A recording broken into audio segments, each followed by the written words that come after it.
And Councillor Golightly we have online, which is great to see. Councillors, as I'm about to start here, as I've said before, we'll just have a word of prayer beforehand, and if you'd like to bow your heads, you can. Dear Heavenly Father, thank you today. Thank you for the discussions that we're about to have. Thank you for the decisions that we're about to make. And Lord, put your guidance over this council and over the people included in here and those who are travelling. And may the decisions be of your will and of your ability to make the district excel and go further. In yours precious and loving name. Amen. Councillors, as I said before, it's great to see you all here. It's great to have the two online. Members of the public, it is always great to have you here, and thank you again for being involved in the council process. I do need to acknowledge that the meeting is live streamed, so councillors, please be respectful of one another and also of our staff and members of the public.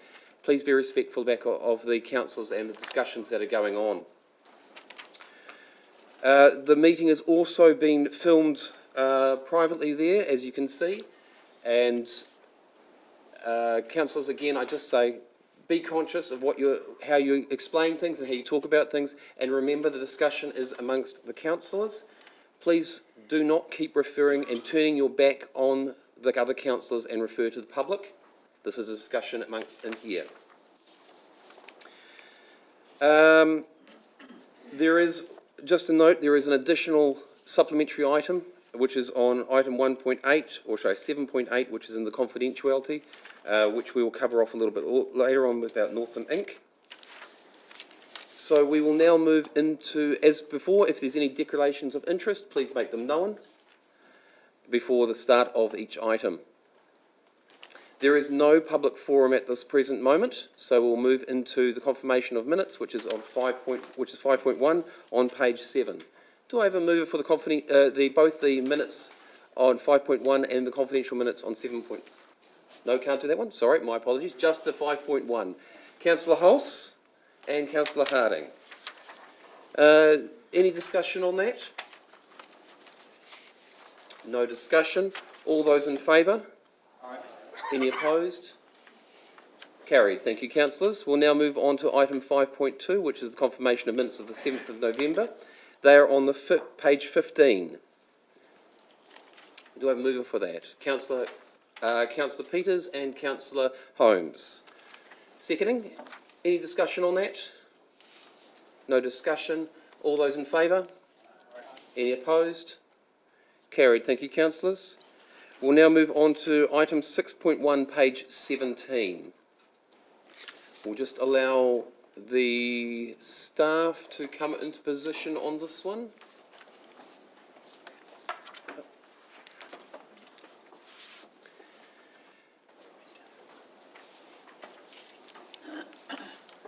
So I will move this so that you're aware of it.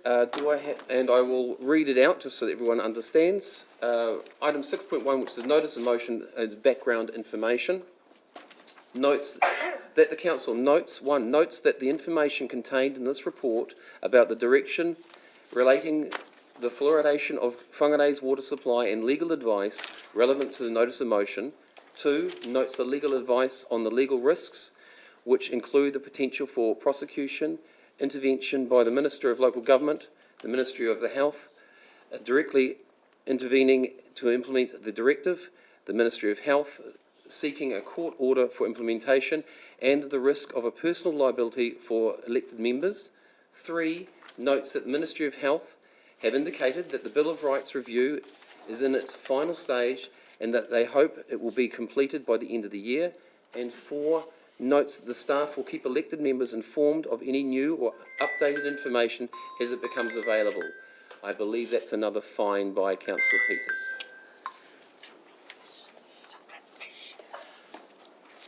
I've moved that. Do I have a seconder for that? Councillor Connop, you're seconding that? Councillors, at this point, as many of you may understand, and I know I have had questions from the councillors previously in relation to why we put the background information before the notice of motion.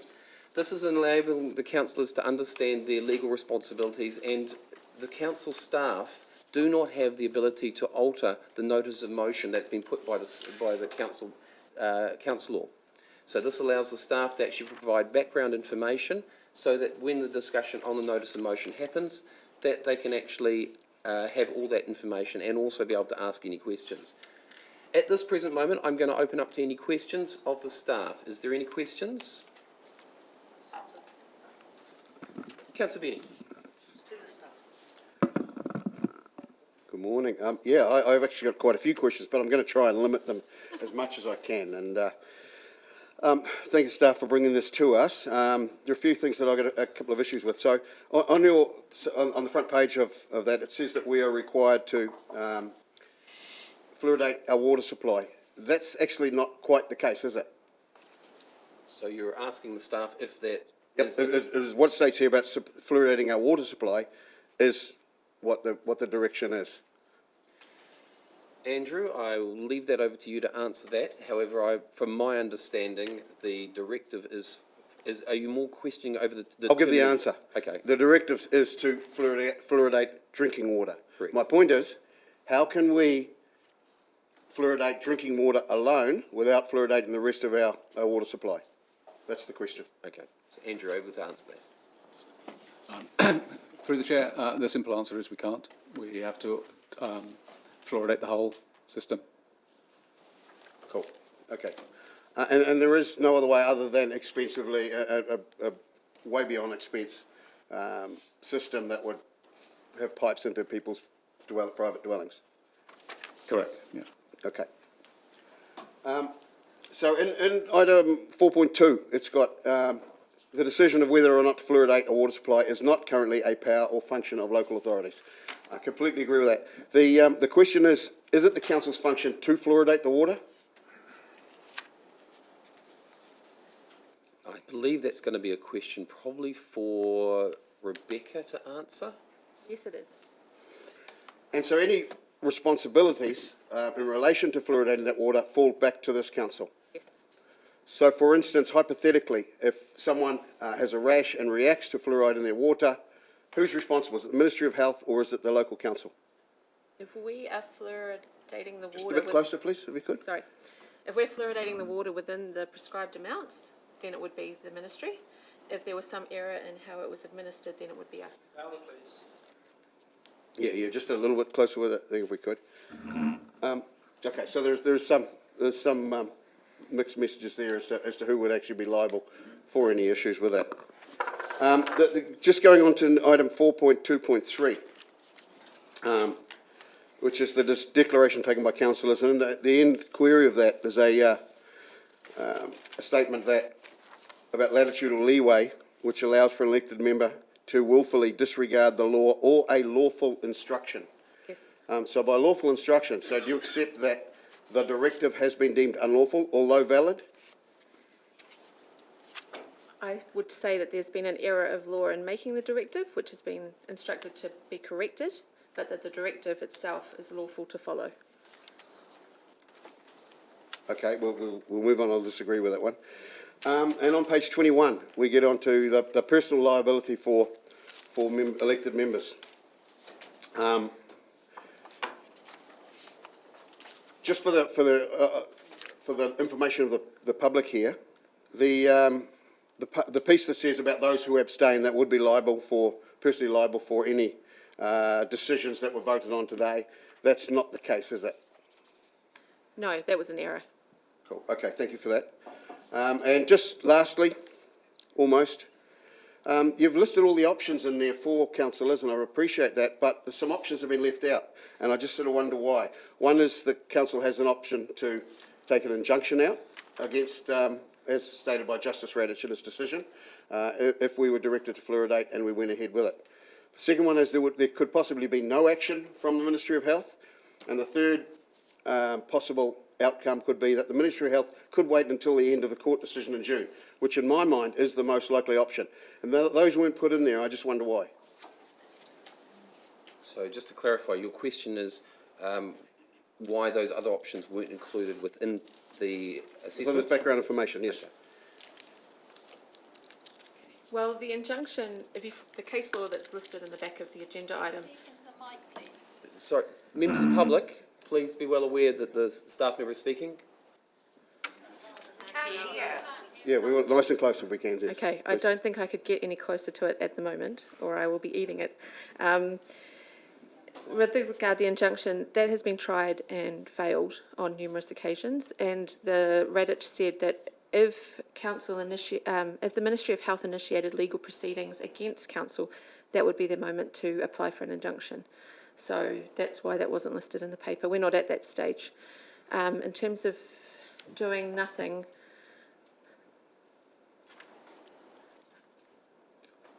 it seems unlikely that the ministry would do nothing. Let's be, yeah. Yeah, I mean, that's my legal opinion. yeah, and that's fair, that's legal opinion, that's fine, There so, was a third one, sorry, councillor Benny. The third point is that the ministry could conceivably leave it until June next year after the court case. They could. Yes, and that is definitely an option in there, and that to me that is the most likely option, and I'm just surprised it's not in there. I'll leave it at that. Thank you. okay. Dominic would like to just add a part to this. Just to clarify, and just linking back to the purpose of this paper, it is a paper outlining the legal obligations and risks in relation to the notice of motion. So things like an option of considering an injunction isn't what's provided for in the notice of motion.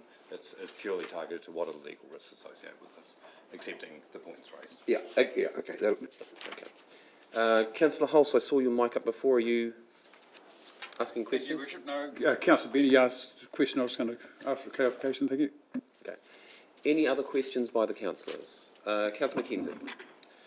Just a question about money. So it makes reference to the $4.55 million of Ministry of Health funding that the government will receive, that the council will receive from government, and my understanding is the first half of that has been paid out, but the second half isn't paid out until commissioning. Is that correct? That's correct.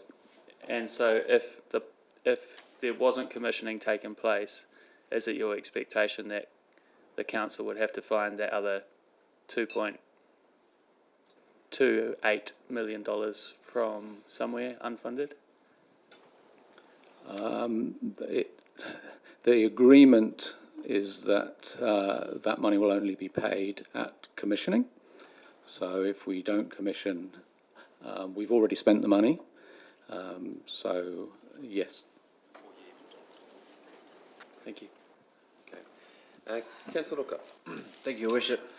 Just a quick question. So, obviously this is legislation from the government. You know, they are requiring this decision of us as council.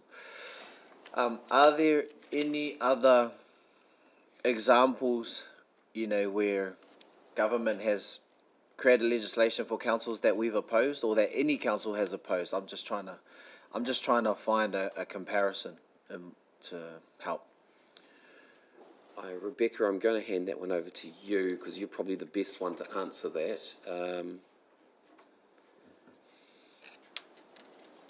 Through the chair, nothing immediately comes to mind, but I can go away and have a look. Oh, that would be cool. Thank you. Okay. No further questions? No further questions. Councillors, as my right of reply, I'm just going to say again, this information that's been provided has been provided by the staff for to be able to carry with the continuation of a notice of motion and to have the proper debate with that. So this is allowing that information, the background information to be included. There is, and as Councillor Benny has highlighted, there was a discrepancy which Rebecca has corrected on that. And it is, and again, I just remind you again, it is just information, background information for you to help you to make your decision. With that being said, all those in favour? Aye. Any opposed? Councillor Benny, would you like that recorded? Okay. That's been carried. Thank you, councillors. We'll now move on to item 6.2. And Councillor Benny, you are moving this. Can you read your notice of motion, please? And that is on page 27, and I believe there is a changed version of this. Slight change. Yes. Slight change, yes.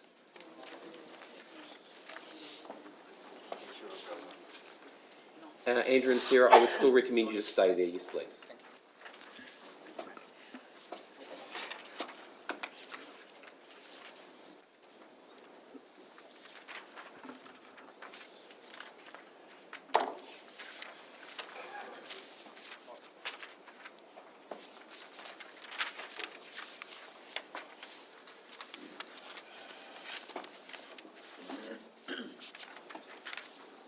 Okay, my notice of motion.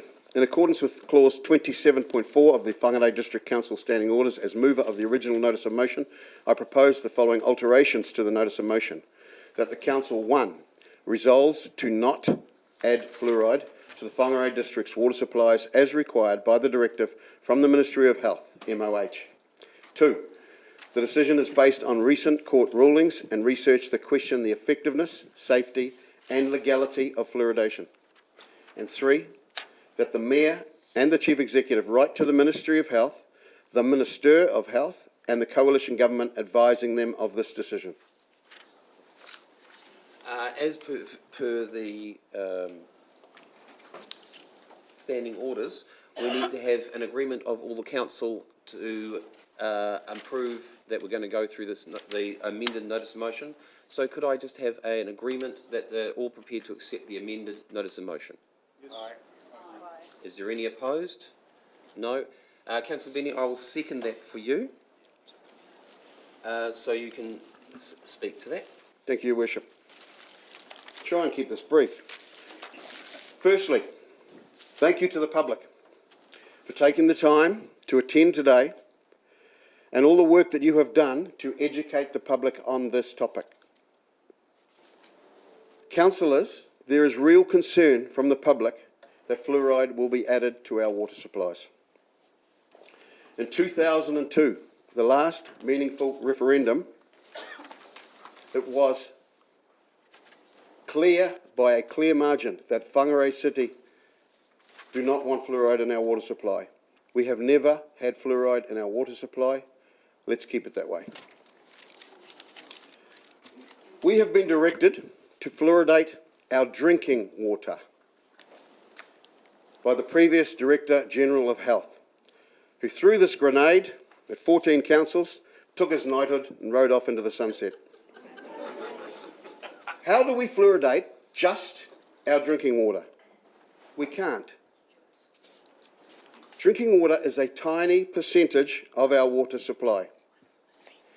Yet we are being told to put a neurotoxin, a poison, into our total water supply, which will mean you will wash in it, cook with it, bathe in it, etc.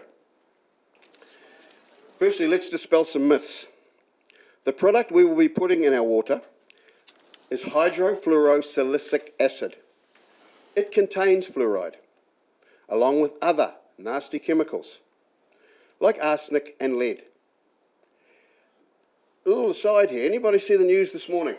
Councillor, keep with your talk. This is part of my talk, if I could. You can't ask for the councillors to have a response to that. So It's a rhetorical question. Thank you. If anybody saw the news this morning, you will have seen the heightened levels of arsenic and lead in Auckland and Hamilton's water supply. Just so happens that Auckland and Hamilton fluoridate their water supplies. So, it contains nasty chemicals other than fluoride. It is an industrial waste product from the fertiliser industry. All scientists agree that it is harmful to health. The disagreement is at what level. Previous science has said that a level of 0.7 milligrams per litre is safe. That science is now not only under question, it has been accepted by most of the countries in the world that the level of 0.7 is not safe. This directive was ruled unlawful in November 2023, and the new Director General of Health was instructed to assess this directive in relation to the Bill of Rights Act over 12 months ago. That assessment has not been done, despite all the resources available. I'm sure our legal counsel will agree this is not a complicated legal argument. In 2018, the New Zealand Supreme Court ruled fluoridation of our water supply is compulsory mass medication. Section 11 of the Bill of Rights Act is very short, sharp and simple. It says, and I'll quote this, "Everyone has the right to refuse to undergo any medical treatment." Section 11 of the Bill of Rights Act. How can anyone choose not to ingest fluoride if it is put in our water supply? They cannot. That is a major stumbling block, in my view, for the Director General of Health. Historically, pro-fluoride advocates have said, trust the science. And to be fair, that was a good argument. However, recent science has seriously questioned the safety and effectiveness of fluoride. More recently, serious science studies have not only questioned the use of fluoride, they have proved that it is not safe or effective. We cannot ignore that, people. Countries all over the world have paused and stopped fluoridation because of the concerns. Is it safe? Is it efficient? The answer is clearly no. New Zealand is the only country that is ramping this up. If there wasn't an alternative, or if this was the best option, I would be right behind it. We've got to look after our children's health. But it is not. It is not even close to the best option. There are many alternative options. Child Smile in Scotland is a shining light on how to get fluoride into our system, into our dental health, and not harm people's health. They don't put it in their water supply anymore, Scotland. We can achieve considerably better results, cheaper, and more importantly, without mass medicating the whole population. Last week in the Herald, an audit of New Zealand school tuck shops showed they were still predominantly selling soft drinks and sugary foods as their main contributor. We could start there. Cost you nothing. I'm finishing up. In 2015, Sir Peter Gluckman, a very well-respected New Zealander, was commissioned by the Ministry of Health to report on this country's response to asbestos. In conclusion, he stated that New Zealand is lagging behind the rest of the world in our response to asbestos. I fear we are doing the same with fluoride. Councils all over the country are watching today to see what happens today. We must support the basic human right that you must have the choice of what goes into your body. To my fellow councillors, you put your hand up to lead and were selected to be leaders. Now is the time to lead. This reminded me of a little quote. The whole world saw the apple fall, but only Newton asked why. Thank you.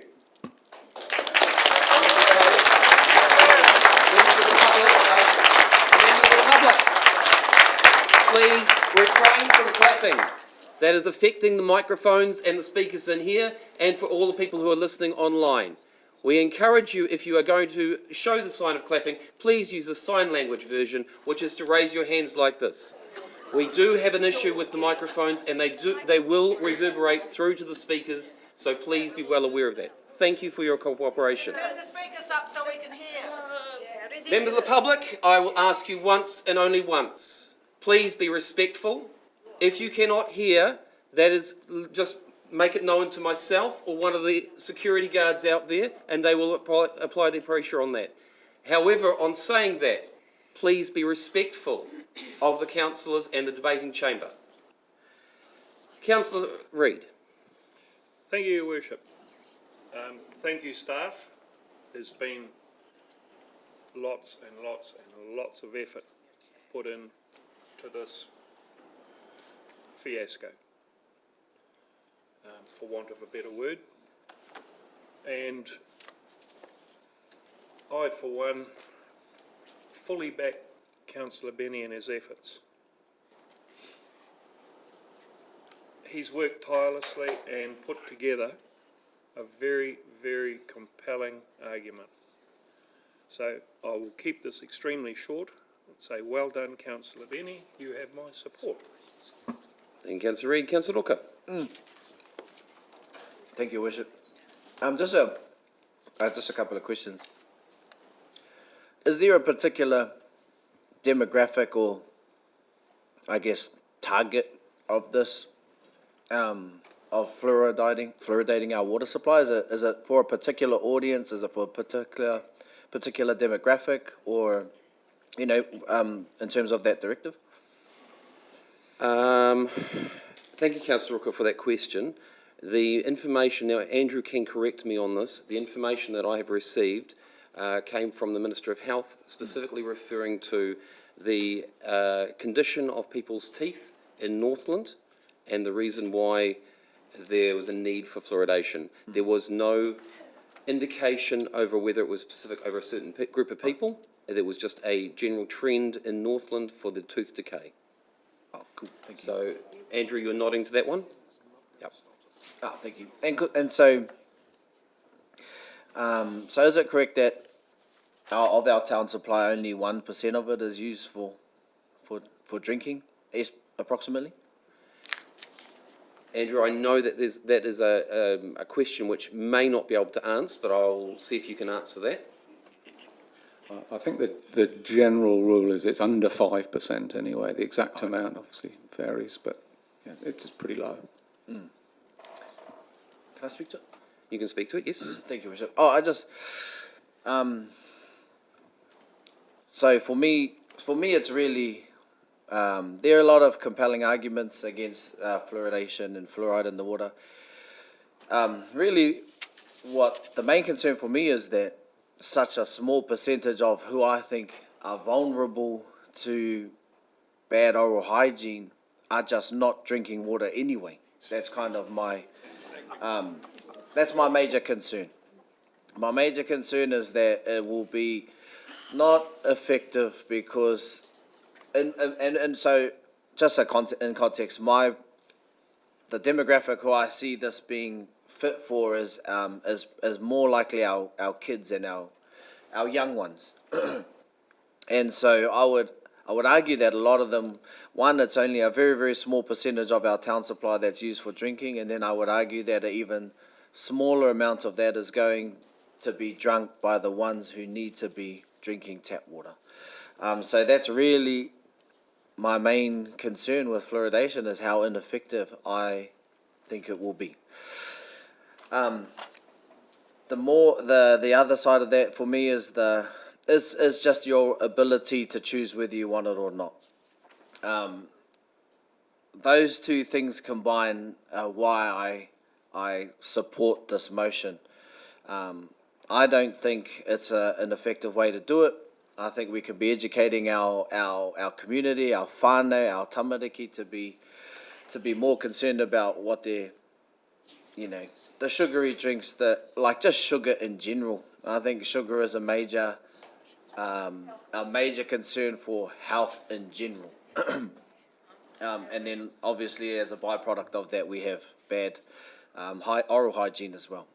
So I support this notice of motion. My only real concern is the potential for, and this is my only reservation as to why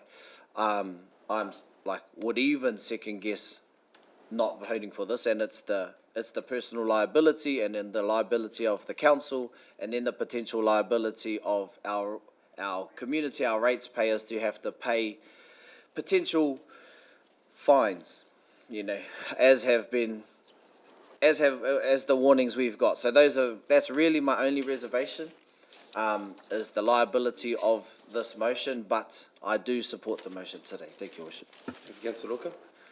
And the members of the public are showing support there. Councillor Olsen. Thank you, Worship. I just want to say a huge thank you to Councillor Benny for all his work. He's done an amazing job. Thanks. Everyone knows my stand on fluoridation, so I support this motion. As far as the comments by Councillor Ruka of liability, I think it goes back to what Councillor Benny says, and we need to take a stand, and let's do it. Let's take a stand, lead the way, and if there's liability, well, we'll just have to cross that bridge when we come to it. Thank you, Councillor Olsen. Any other councillors? Councillor Holmes. Thank you, Your Worship. So, first of all, I want to thank our staff for the work they've done on this, and also acknowledge that this is an uncomfortable place for them to be, and they're just doing their jobs. So I think we should all acknowledge that, and they've done a great job in getting us to this place. I also want to just commend Councillor Benny for his tireless work on this. The views he holds are personally, deeply, passionately held. I acknowledge that, and well articulated. So before I say anything else, so there's a however from me. The directive from the Director General of Health, we've had recent confirmation that that directive remains valid, albeit there is a review of the Bill of Rights Act. And I think it's unfair to point the finger at the previous Director General of Health, because this has been confirmed by the current Director of Health as well. So this is not a political issue. This is a health issue.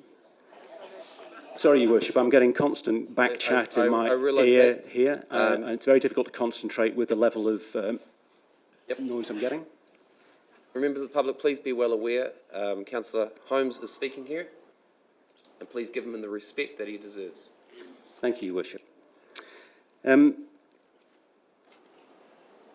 Importantly for me, elected members of this chamber are not qualified to interpret the myriad scientific studies and reports and rulings. We're just not qualified to do that. That's the job of central government through the Director General of Health. The Director General of Health is responsible for the nation's health. In this matter, my personal view is that they can be the only source of absolute truth in this. Members of the public, once again, I do remind you again, please. We've had a number of references to other rulings, some of them overseas, which again are of little relevance to this. This is also about the role of central government, about parliamentary sovereignty. As local government, we can't cherry-pick the rules that we want to adhere to and the ones that we want to ignore. That's not our role. That's a shortcut to anarchy. Central government is elected, we have a democratic process, and they... Members of the public, that is it, that's the last warning.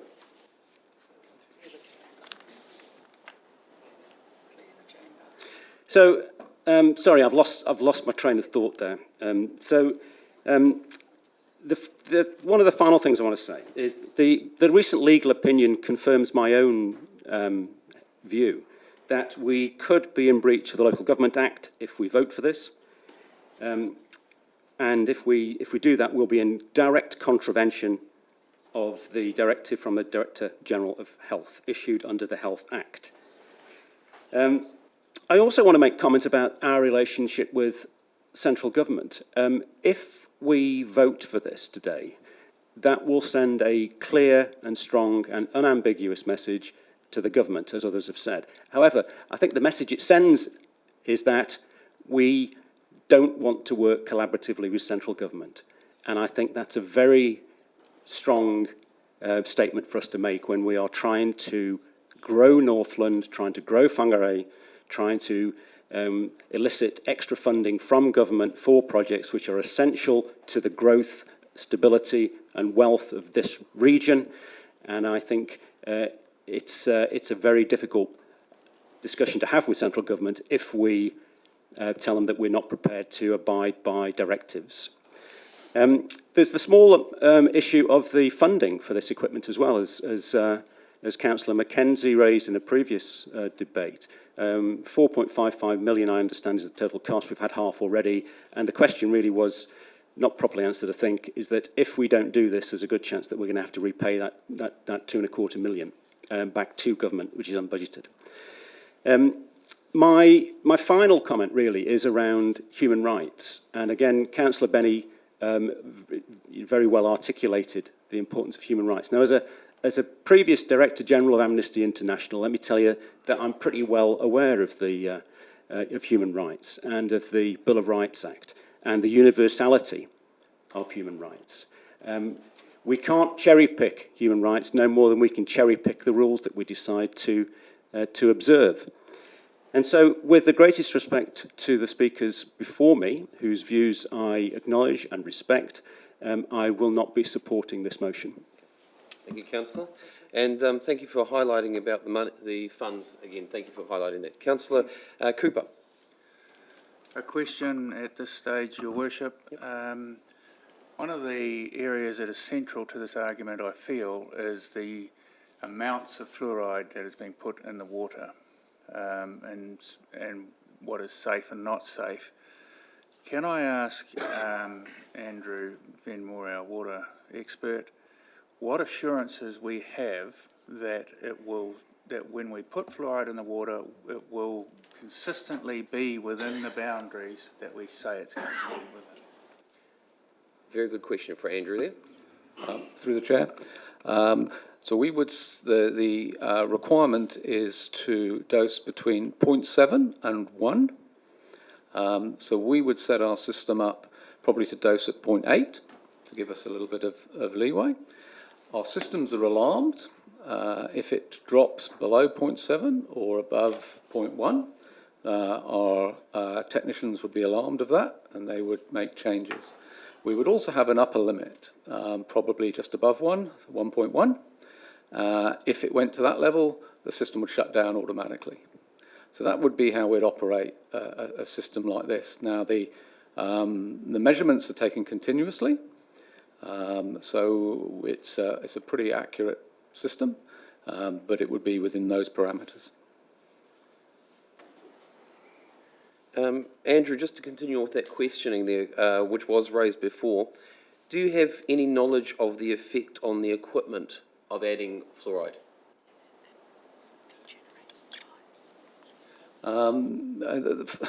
Yeah, fluoride can have a little bit of effect on the pH of the water, but we adjust the pH before it leaves the treatment plant. So in terms of downstream effects, it doesn't really have an impact, if that was your question.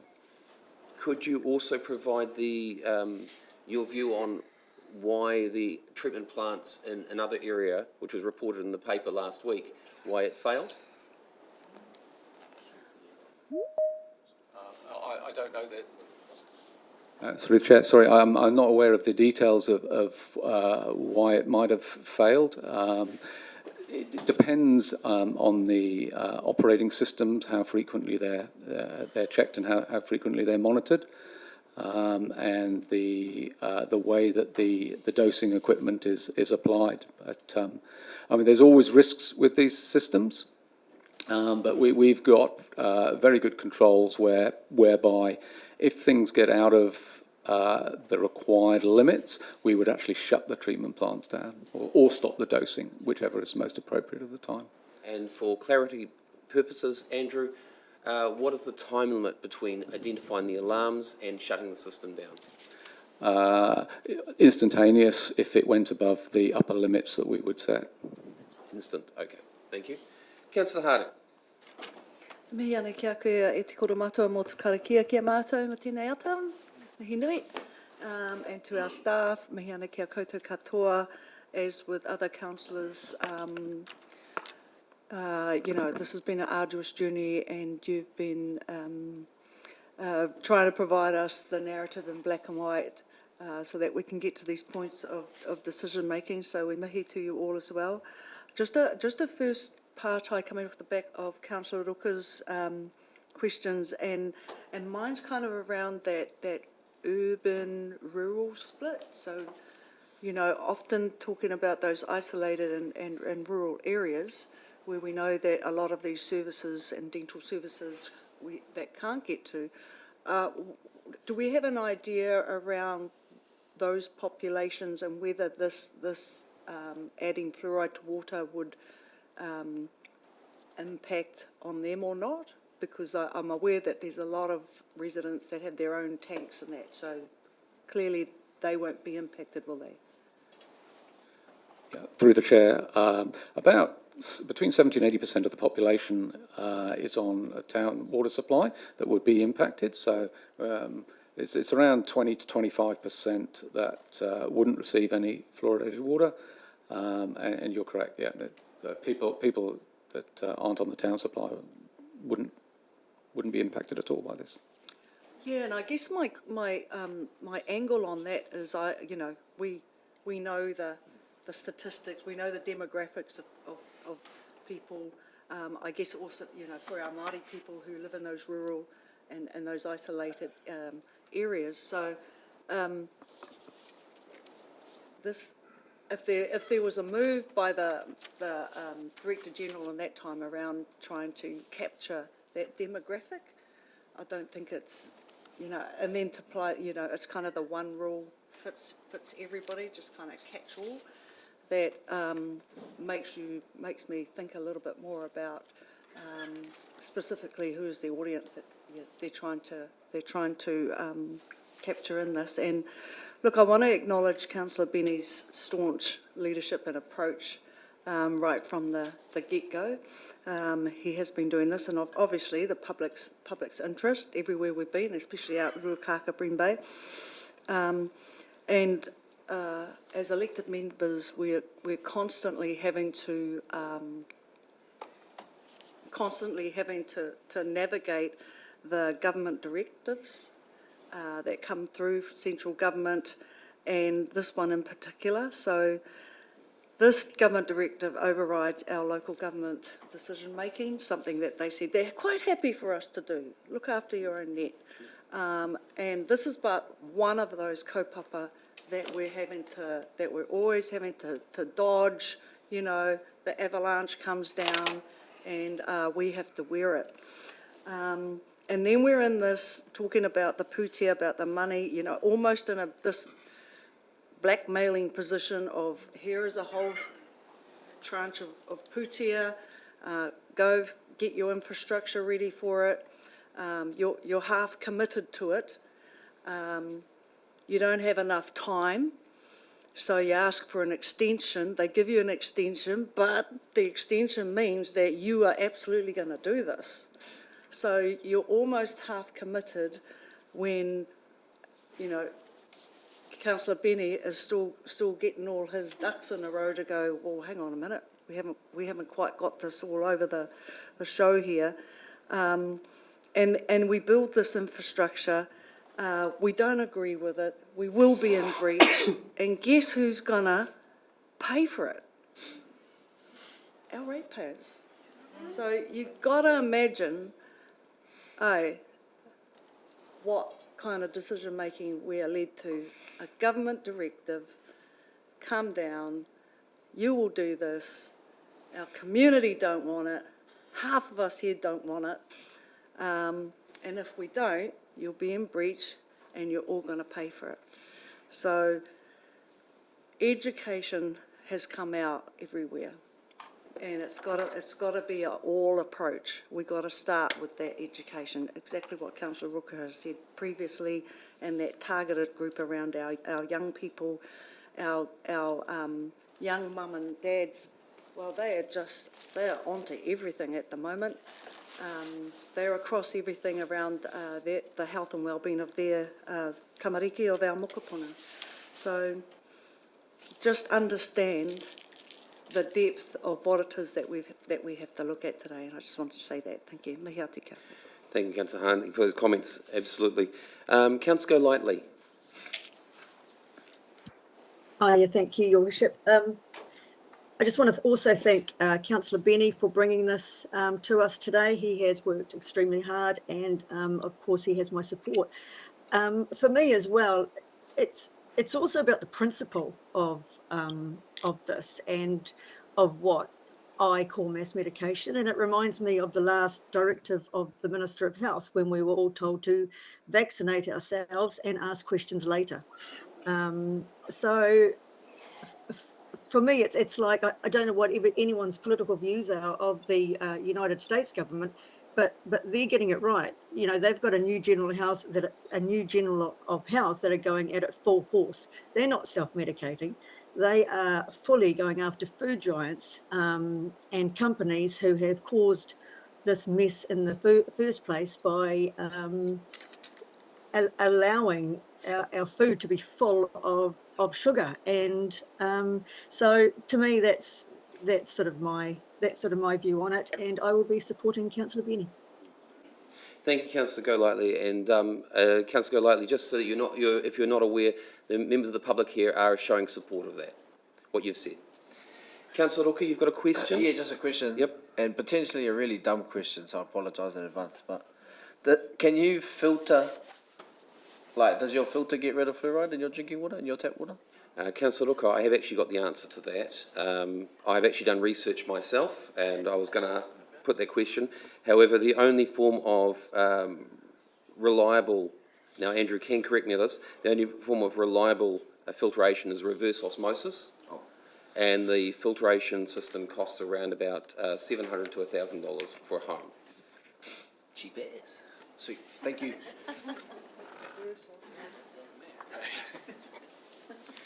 Councillor Hulse. Thank you, Your Worship. I've got to stand for this because it's a pretty important thing, so we've got to stand and deliver.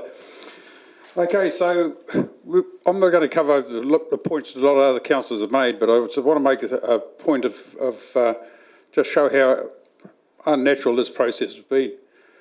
We've just come through a COVID situation where the Director of Health put the same rules in place for all New Zealanders. So it didn't matter whether you're in Invercargill, Taupo or Whangarei, you followed the same directive. Here we are now with this new directive coming down to only 14 councils out of 79. That is discrimination, that is hand-picked and it is deliberate. I would like to know why it is done that way. If it is such an important health issue, why wasn't it New Zealand-wide? That is a question we need to go back and inform the Director General that we need answers to these questions. So when you break it down, Whangarei District Council, we see ourselves in the top probably 3 councils in New Zealand on the way we've handled our waters. Our water infrastructure is a good heart, and this council has been very, very responsible in developing our water to match the needs of our community. So when we come to the council, we take an oath to represent our ratepayers. I'm standing by that oath. I feel that had the directive gone New Zealand-wide, sure, probably would have considered a different view. But because it was so selective, I don't support that at all. So I'm in a situation where I've already voted not to put water in the fluoride many, many years ago on council. So I'm the only one in this room who's done that. Over that time, we ran a survey prior to that meeting where overwhelmingly our district was in support of not fluoridating water. So I stand true to those words, and I stand true to the ratepayers I represent, that I have not changed my mind on it. All the information coming forward is just so theoretical, but what they leave out is the continual cost to us as councillors and council. When the government recently said, we want local bodies to look after their own business and start making some cuts, here we got a council directive, not from a minister, drop down to a paid servant, public servant, making the announcement. I could have taken it if a minister directed us, but to drop it down and then say, oh, by the way, it's going to cost you $100,000 per year, and that's what we think for the first year, and for every year afterwards, and that comes from our ratepayers. That is just gone out of the discussion completely. But when we sit around here trying to find money to do jobs, we've got to take notice of that. The other one is, I spent 4 years as political chair of Kaipa Moana on trying to improve the water quality going into Kaipa Harbour. Out of those discussions, I'd just like to think, if you just took a 20 litres of fluoride down on the edge of our harbour and tipped it into the harbour, what would the reaction be? Because that's what we're doing. That is what we're doing. All the water that goes through our toilet system ends up in the Whangarei Harbour, in Whangarei City. So there's a lot more. I'm staying true to what I've said in the past. Totally support and thank Councillor Benny to bring it forward. And I said last time, 4 months ago, I would not vote to put fluoride in the water. Thank you. Thank you, Councillor Hulse. Councillor Mackenzie, have you got a... Yep, I'd like to speak to it. Thank you, Your Worship. So, Yeah, some interesting conversation. Thank you, everyone, for the contributions.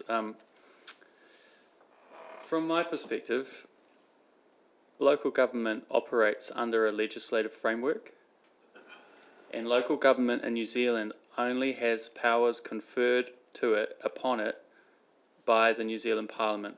And the decision of whether to fluoridate a water supply is not currently a power or function of local authorities. That's just a fact. We know that that power was stripped of us in 2021, and the authority now sits with the Director General of Health. The courts have said as recently as July that there is no justifiable reason for a council to refuse the Director General's directive. And this is a bit technical and boring, but it's really important. So we've received claims that we will not be complying with the elected member's oath if we don't vote for this, due to the requirements of the Section 23 of the Health Act, which is about general powers and duties of local authorities in respect to public health. But we have had it clarified that Section 23 does not override the more specific obligation of Section 116L, local authority must comply with direction. And that clause, using that clause from 23C as a basis for a resolution to not follow the Director General of Health's directive would be inconsistent with the elected member's declaration. So we're breaking our oath by following this. It's just the fact, legal facts. I was reading on through Councillor Mackenzie, point of order here has been... It's a legal opinion, not a legal fact. Big difference. It's the legal advice that we've been given by our legal counsel. It's not an opinion. Agreed. Yes, Councillor Mackenzie, before we go backwards and forwards here, Councillor Benny has pointed out that it is a legal opinion, and that is correct. It is a legal opinion. So can you reword your statement as a legal opinion? Well, it's legal advice in my view, Your Correct. Worship. Yep. Yes, not an opinion. It is an understanding of the law by a legal professional. Yes, that's correct. So it's not and Councillor Mackenzie, just to clarify the difference there, legal fact means it's actually a ruling of law, whereas a legal opinion means it's an advice of someone who is registered, knows what the law is. So you can always have two legal opinions who are completely directly opposed and they've read the same information. So it is a legal advice, it is legal opinion, it is not legal fact. It is the sole legal advice that councillors have received. That is correct. And there isn't any advice to the contrary. That is correct. Yeah. Yep. Okay. I was reading through the Health Act, as you do. The next section is Section 116J. It's an offence to contravene or permit contravention to Section 116L. So it is literally an offence to vote for this motion. And let me just... There is no leeway here. We don't have any wiggle room. That's just a legal reality. And look, I completely agree that government imposes stuff on us that we don't like. For example, they are currently making us reverse sensible speed limit changes and spend a whole bunch of money and time on that. I don't like that, but council's going to do it. I don't like having to have a costly referendum on Māori wards, but we're going to do it. And I think the most relevant example is that the previous council, Whangarei District Council, didn't like 3 waters being imposed on it by government, but they were gearing up to do it. Waters dropped out of the LTP. We were doing what the government had asked of us. And the way that that change was taken there, and the way that change came about, was the council challenged the government in the courts, which ultimately failed, but they tried their avenue. And ultimately the way that it was changed was by lobbying MPs, so when a change of government occurred, they changed the law. So I get it. I see that this is really important and people want to take a stand, but it is an offence to vote for this. So the correct way to change this is to convince MPs to change the law or overturn the directive in the courts. It is simply not a decision for local government. Thank you, Councillor Mackenzie. Again, appreciate your comments there. Councillor Connor. Thank you. Just a question, first of all, please. I couldn't find it because we get so many documents.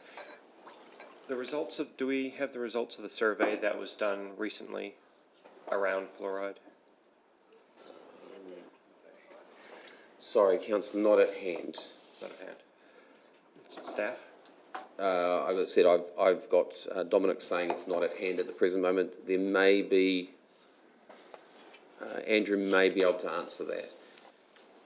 Now, before Andrew does answer that, I think he needs to also quantify what the survey was about and also how the survey was taken place.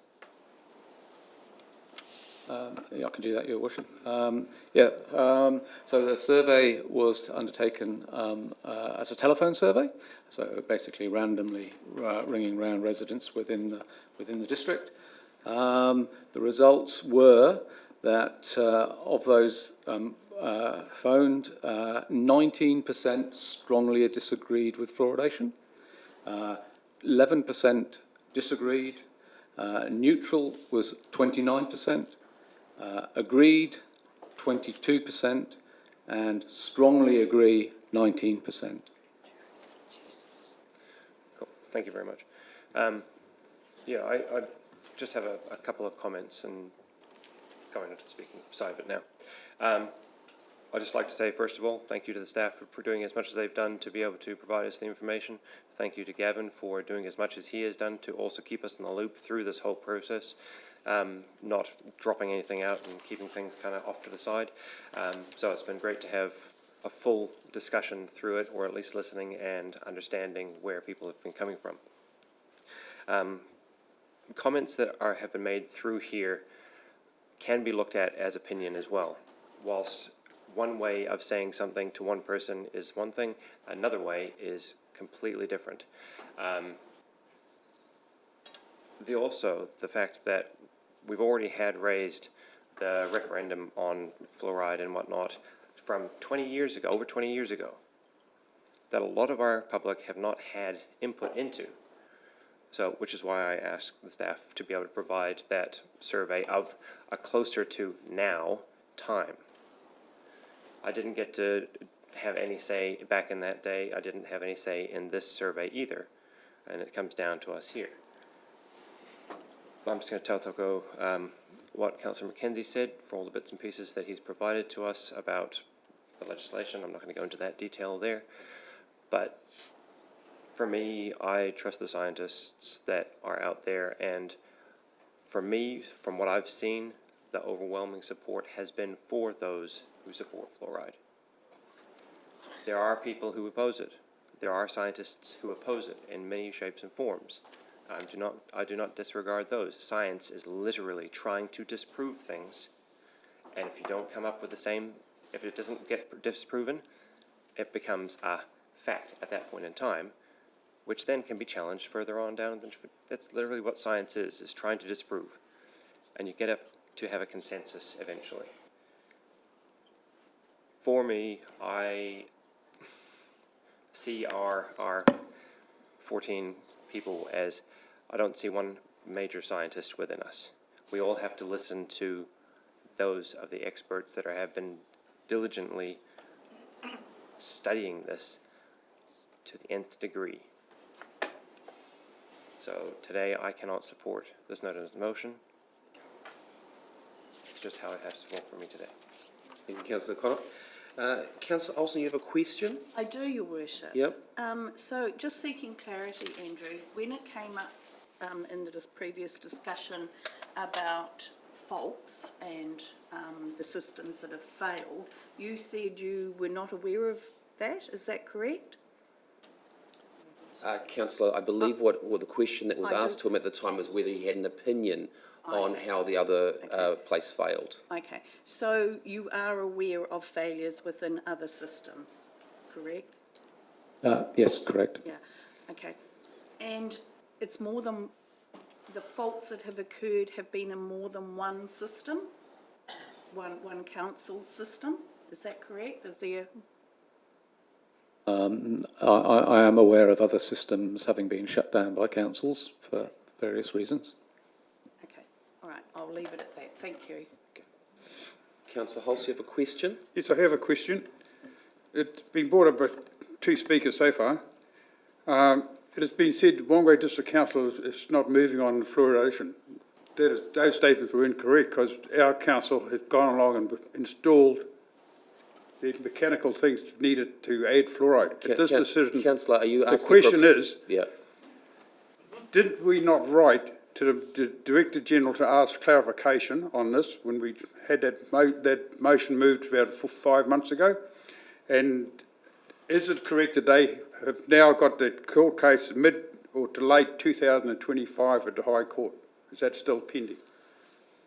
Yes, we did write to the Director General of Health. We also wrote to the Minister of Health, and the responses the other question you've asked is there still a court case at the present moment? Yes, there is still a court case at the present moment. Okay. Councillors, I'm just going to check. I've got through the discussions that are going on, Councillor Benny, I've got a couple of questions that are coming back through to me, and I just need a clarification.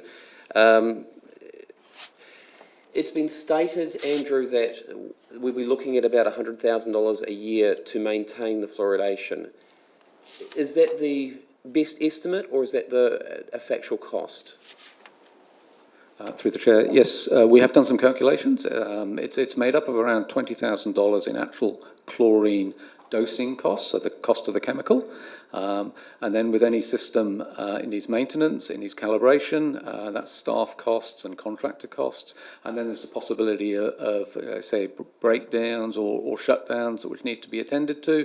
So it's basically a total cost of having the fluoridation system installed and operating on an annual basis. So it's $100,000 a year estimated to be?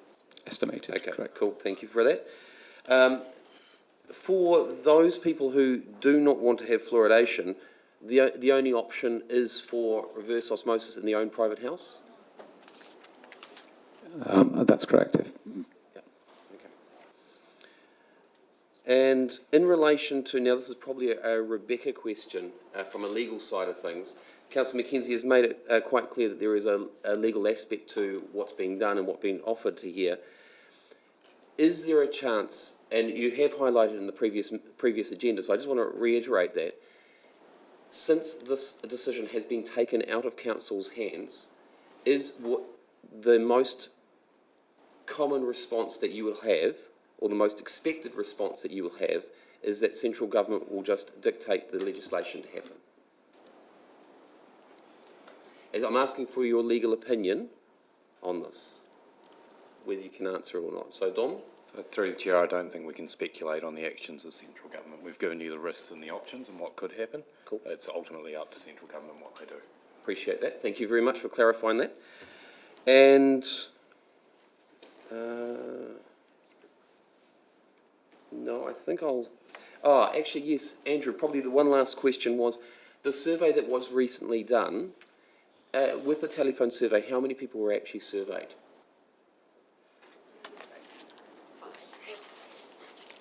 406 responses, 406. 406. Thank you very much for that response on that. Thank you. Councillors, so I'm just going to... Councillor Cooper, yes. Like to speak? Yeah, thank you, Your Worship. I guess I'd like to start by, like everybody, thanking Councillor Benny. It's a contentious issue. He knows that within this chamber there is differences of opinion about ways of going about it, yet he has kept us all informed, and I appreciate the depth of the debate and the quality of the debate. So thank you very much, Gavin. I also would like to acknowledge particularly the words of Councillor out there at the heads, what's his name? Patrick Patrick Holmes. Yeah, sorry, Patrick. Just a little mind block there.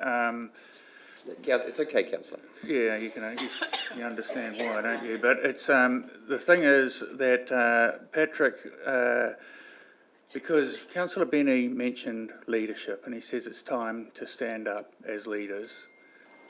Now, I think it is easy to stand up and say things that people agree with. What is difficult is to be the voice that presents the alternative side of the argument, and I really appreciated that coming from you, Patrick, and from Councillor Mackenzie. Thank you.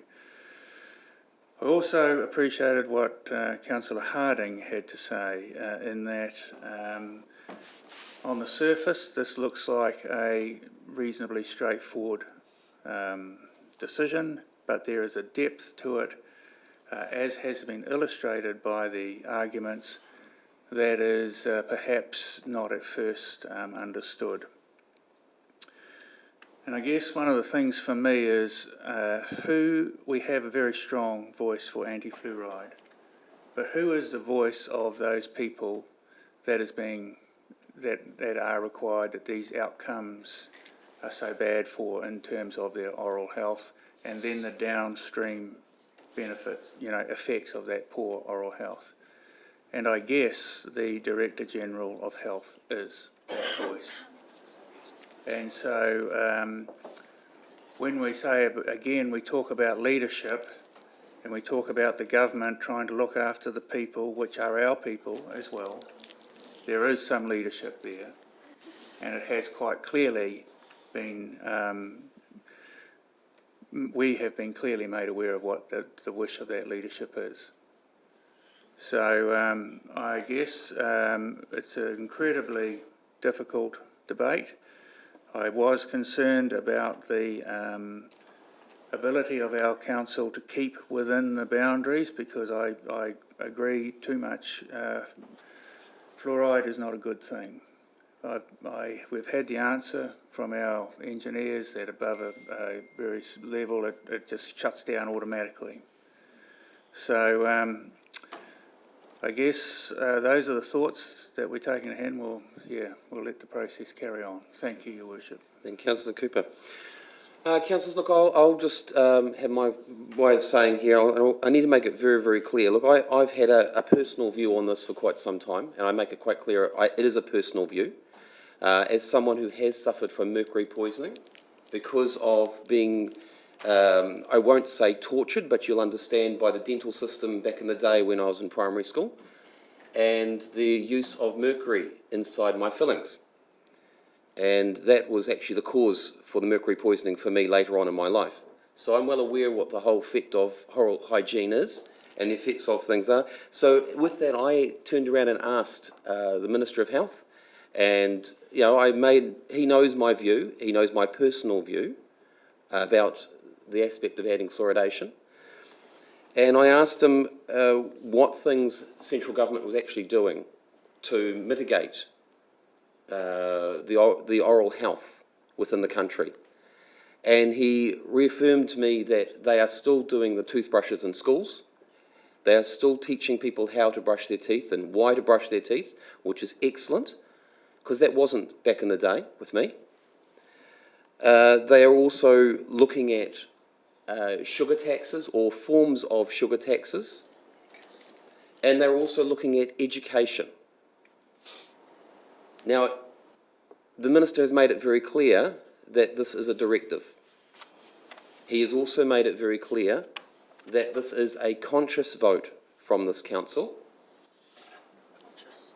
So if this council votes a certain way, that decision will be looked on by central government in a light that they will ally it to. In other words, their first approach will be education. So, councillors, I'm well aware of the different opinions in the view, and I'm very aware of the legal stance that we've been put under. It is very correct that we are in a situation where it has been dictated to us and told that we must comply. The legislation is very clear that it states that we must comply with the directive from central government. It also is very clear on stating that we must speak the voice of our people, and we are here to represent our people. So while we have a legislation which clearly says we must do one thing, it also says we must do another thing and make the voice available to central government. The reason I seconded this motion is because I believe that this is the step that we can take to actually make sure the voice is heard from our people. Now, this does not mean that they will stop building the equipment. The equipment will still be built, will still be there, will still be put in place. And then it will be us negotiating with central government to how we can go forward from that. Councillors, I'm going to leave it at that point. Now, I see that Councillor Golightly, do you have a question? Question, please. Yeah, I do have a question, just in regards to what you've said there, Your Worship. Wasn't mercury once deemed safe to use in the dental profession? Councillor, unfortunately that's a question you've asked to me, which technically this is not the place to do that.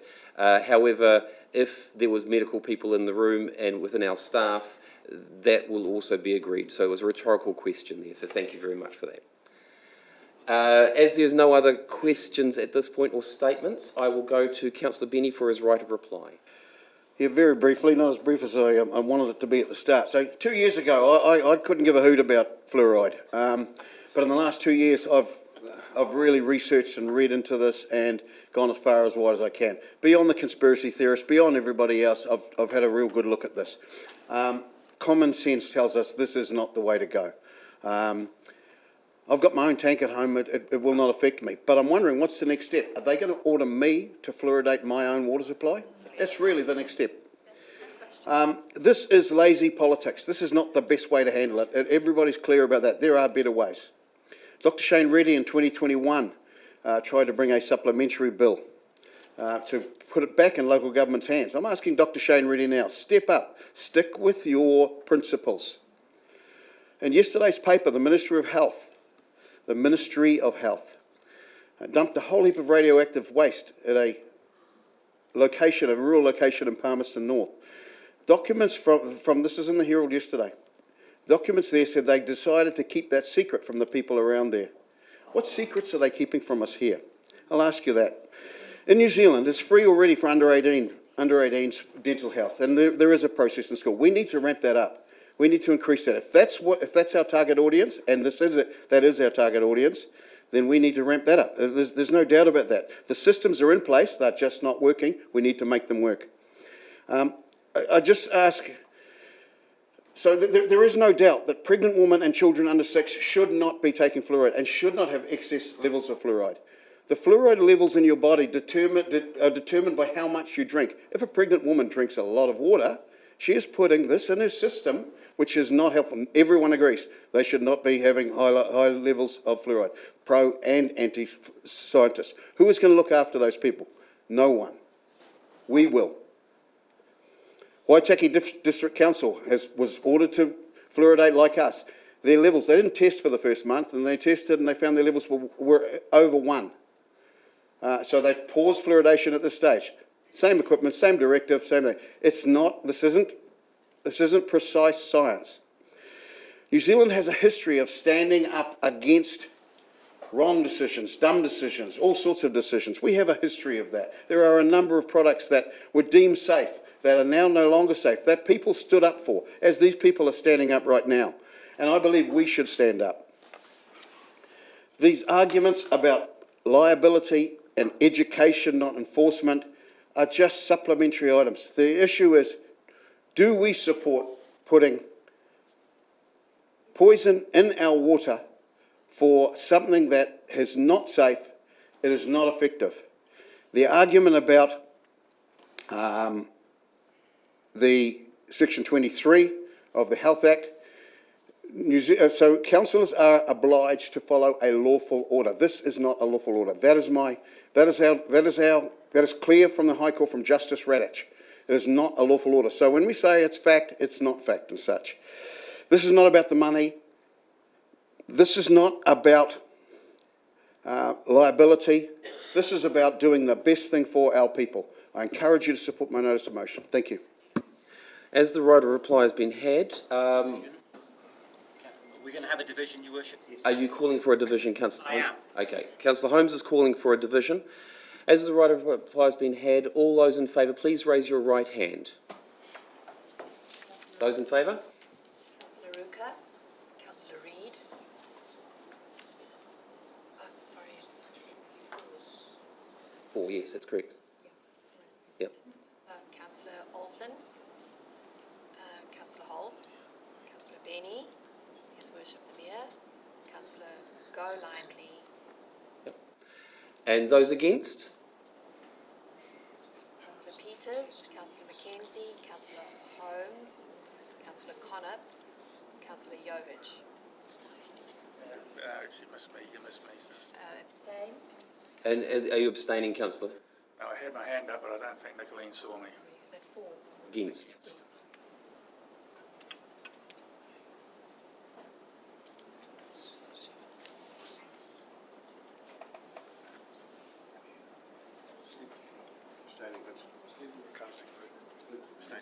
Oh, those abstaining? Sorry, Councillor Harding. My apologies, Councillor Harding. I thought you went through before.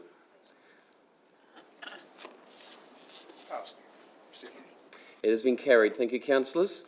We'll now move on to item 6.3, which is on page 37. Thank you, team. Thank you, staff. Thank you for your time.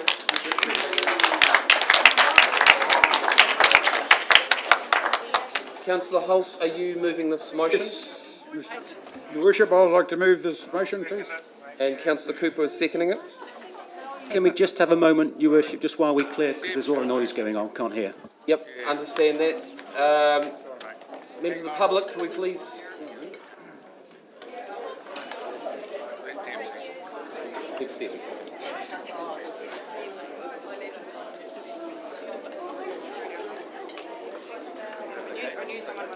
Councillors, please take your seats.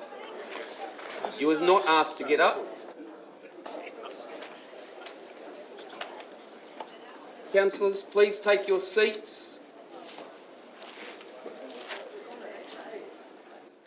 You'll have a break shortly, councillors.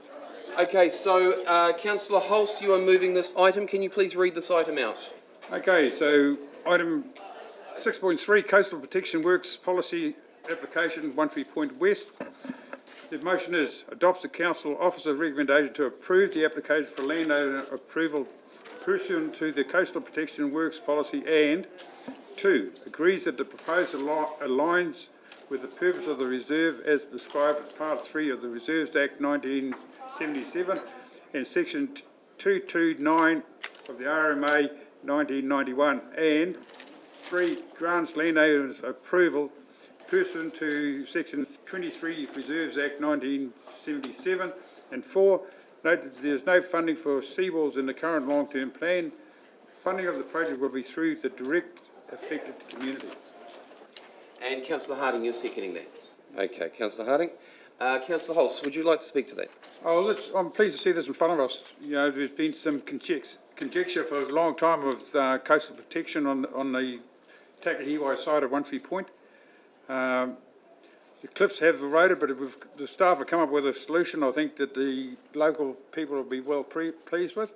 And I think our staff have compromised a position and they're willing to work with that community. I think it's a really good outcome. Thank you. Okay. And we do go right back to Jeremy Gibbs' report that I've read many times. It's actually back to some of his theories. Councillor Connor, would you like to speak to it? Question. Question? Yep. The mitigation, which is not going to be permanent, which it will move over time, originally said with the cliffs would be stable in that space, I believe, to 2060. What's the length of time that doing this mitigation will lengthen that until? Sarah, did you understand that question? Basically, the councillor is asking is, with the work that's being done, what is the life expectancy that is expected to have for that project? I don't know the answer specifically to that question. It will extend the life because it will stop the erosion at the base of the cliff, but we would still expect it to overtop that at some point. But I can't give you an answer specifically as to the length of time that would be extended to. I'll speak to it here. I've worked in a past job in this space, worked in that, looking at it. The document here shows as well that aside from water erosion, you do see that grasses and other things that are from the top of the bank start eroding it with the wind that are cutting away at it. Why they decided to build houses that close to the cliff, to me, is beyond me. It's there, we can't change that. It is what it is right now, but you look at cliffs in other areas and they've got a huge setback to make it much safer, so they don't actually have to deal with any of this. It kind of is what it is, and it lets the natural processes do what it does and expects that. This is to mitigate some issues. Hopefully it will last as long as possible. It will cause other issues at the same time, but it is what it is. Okay. Councillor Harding. Thank you, Te Kora Matua. I just want to, I'm really pleased to see this kaupapa come to the table, and mihi ana kia koutou to the team, and especially to Sarah. Sorry for annoying the heck out of you on this kaupapa that I've been involved in, and you know, there's umpteen emails from August last year from the local residents. And so that's as my involvement as elected member, but also with my hapu hat on, and then just trying to help navigate Patuarakiki Trust Board's environmental position, because they did not meet at the beginning, and over the course of time and with those residents, they've managed to work out something. This is definitely one of those win-win type cases, and the retention of the geological features will still remain intact. So, e te kora matua, I'm so grateful this kaupapa's come here. There's been a lot of work around residents' involvement, having our council staff involved, having our hapu taiao members involved, and getting to this particular point. They're so committed. They are putting a lot of resourcing in themselves. And if this isn't an example of community groups coming on board, helping with the solutions, I don't know what is. So, I so definitely want to support it. And also just a mention of Councillor Connop, you know, because there were some hard arguments around the council allowed the subdivision to go this far. And, you know, we had that kaupapa come to us around the hazards and, you know, and the mapping, and that's the kind of work that we need to start concentrating on. These places the right place for subdivisions and residential accommodations to be built, because those residents are basically in a high-risk environment. But they're coming up with solutions. They're involving a lot of people, and so I absolutely wanted to get behind and support this. Ngā mihi. Thank you, Councillor Harding. Councillor Cooper. Yeah, thank you. Excuse me. This is a wonderful bit of work, and everybody involved should be acknowledged for a positive outcome. Thank you, guys, very much. I want to acknowledge Deb and the Patuarakiki board.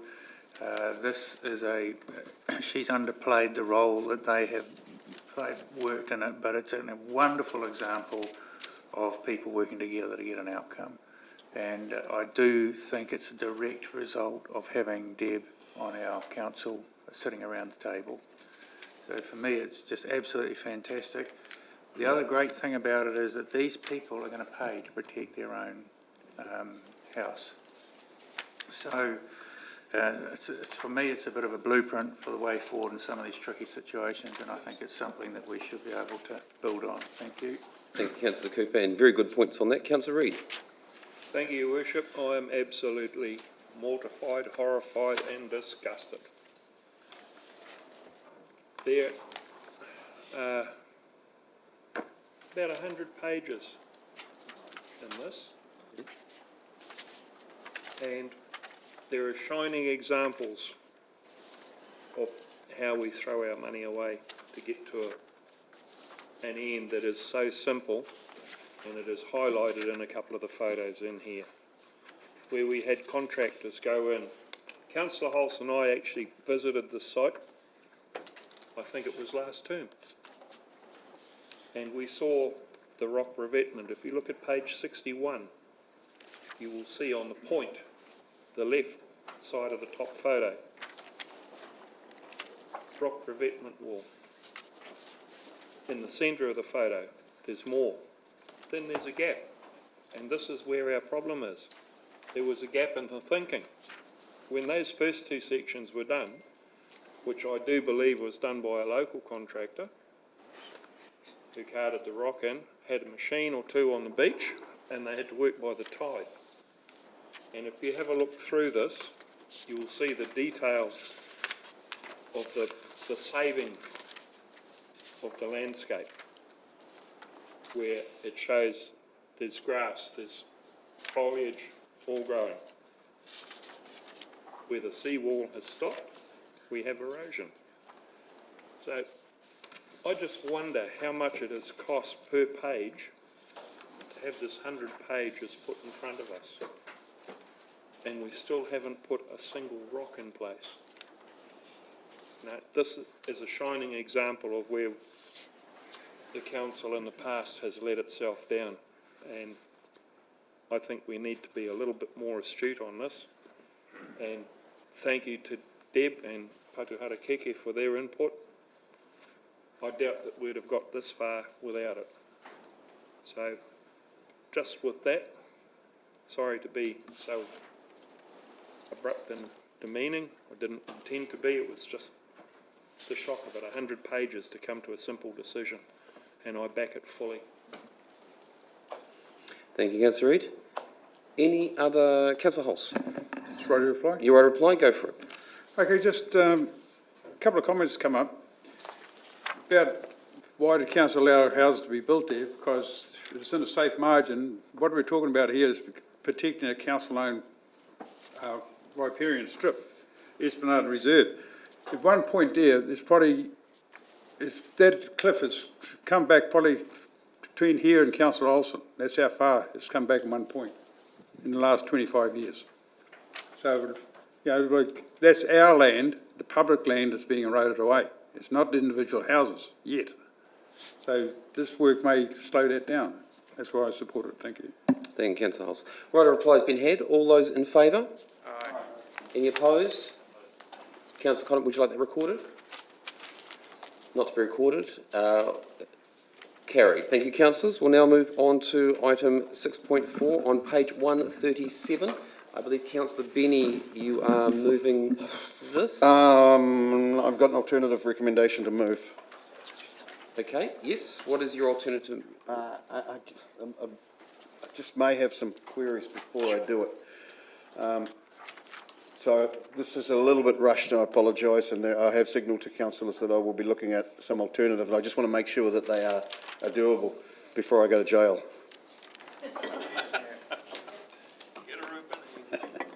So the suggestion would be to, yes, to move your motion. Yes, and then just wait until they're sitting down. We'll have the staff to check it out. So the council approves the following amendment to the proposed register of alcohol bans. A, Beach Road, Whangarei, option 1, to introduce an alcohol ban from 7 p.m. to 7 a.m. I'm going to change it. To introduce an alcohol ban 24/7. That which was option 2, I believe. Along the Beach Road, this is the recommendation as it's in here. Yeah. Along the Beach Road Reserve and Esplanade. So that was option 2, councillor, just to make sure. Pardon? So that your recommendation is actually to do option 2, which is to introduce a 24/7 ban. For that particular one, yes. Yep. There are other options. Yep. Which includes, because this is the recommendation, and we go through the options, and all the options, there are some subtle changes I want to make, so I'm struggling to do that with the recommendation. The second one is B, the areas of Awakura as mapped, Whananaki, north and south as mapped, Whangaumu Bay as mapped, Ocean Beach, I'm looking at Councillor Holmes, as mapped, Matapuri as mapped, revert to the alcohol ban 24/7. And three, that staff investigate targeted consultation with other beach groups, including Bland Bay, Tutukaka Ratepayers Association, Tutukaka beaches within the realms of Tutukaka Ratepayers Association, in relation to their submissions regarding this alcohol control bylaw. A little bit rough, I know. Sorry, I apologise for that. So what we'll do, councillor, I'll actually second that so we can get the discussion going. And I will just make sure that the staff have got all that information. To the Chair, Councillor Vinnie, would you mind just clarifying, please, the locations that you wanted to just list them again, please, the 24-hour ban? So the areas that are mapped in the agenda, which is Awakura, yes, Whangarei North and South. What I'll do at this point, councillor, because it's been moved in second, what I'll do is I'll actually adjourn the meeting at this moment for 10 minutes to allow the councillors to have a rest stop, at the same time for the staff to just clarify the items. I was going to ask, I thought it's a bit early.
we'll go back onto the stream again. Is everything come back live again?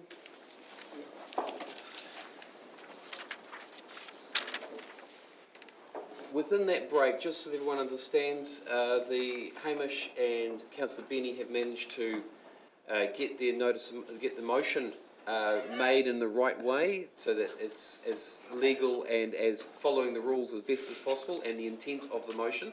You will see the motion both in front of you in a sheet and also on the screen behind me. Quite obviously, Councillor Jovic, who is online, will be unable to see that. However, he has been emailed it. Yes, he has been emailed it. Councillors, I will say again, when you are coming on live stream, if there is a situation where you are not visible or you are unable to pay attention, the team will be disconnecting. So I'm just making it well aware that it is sometimes it is about a connection. Make sure you have a good connection and that everything is live and visible. Councillor Benny, you have to speak to it. Right, yes. Firstly, apologies for the having to have the break, but the recommendation is that Council 1 approves the following amendments to the proposed register of alcohol bans. A. Beach Road Onarahi, option 2, to introduce an alcohol ban 24/7 along the Beach Road Reserve and Esplanade. B. Introduce an alcohol ban 24/7 in the areas of Oakura, Whananaki North and South, Matapuri Whale Bay, Pātawa North and South, Bream Bay, Marsden Point to east end of Waipu Cove, Langs Beach, as mapped in the proposed register of alcohol bans. We've left out, and I'm going to include Ocean Beach in that one as well.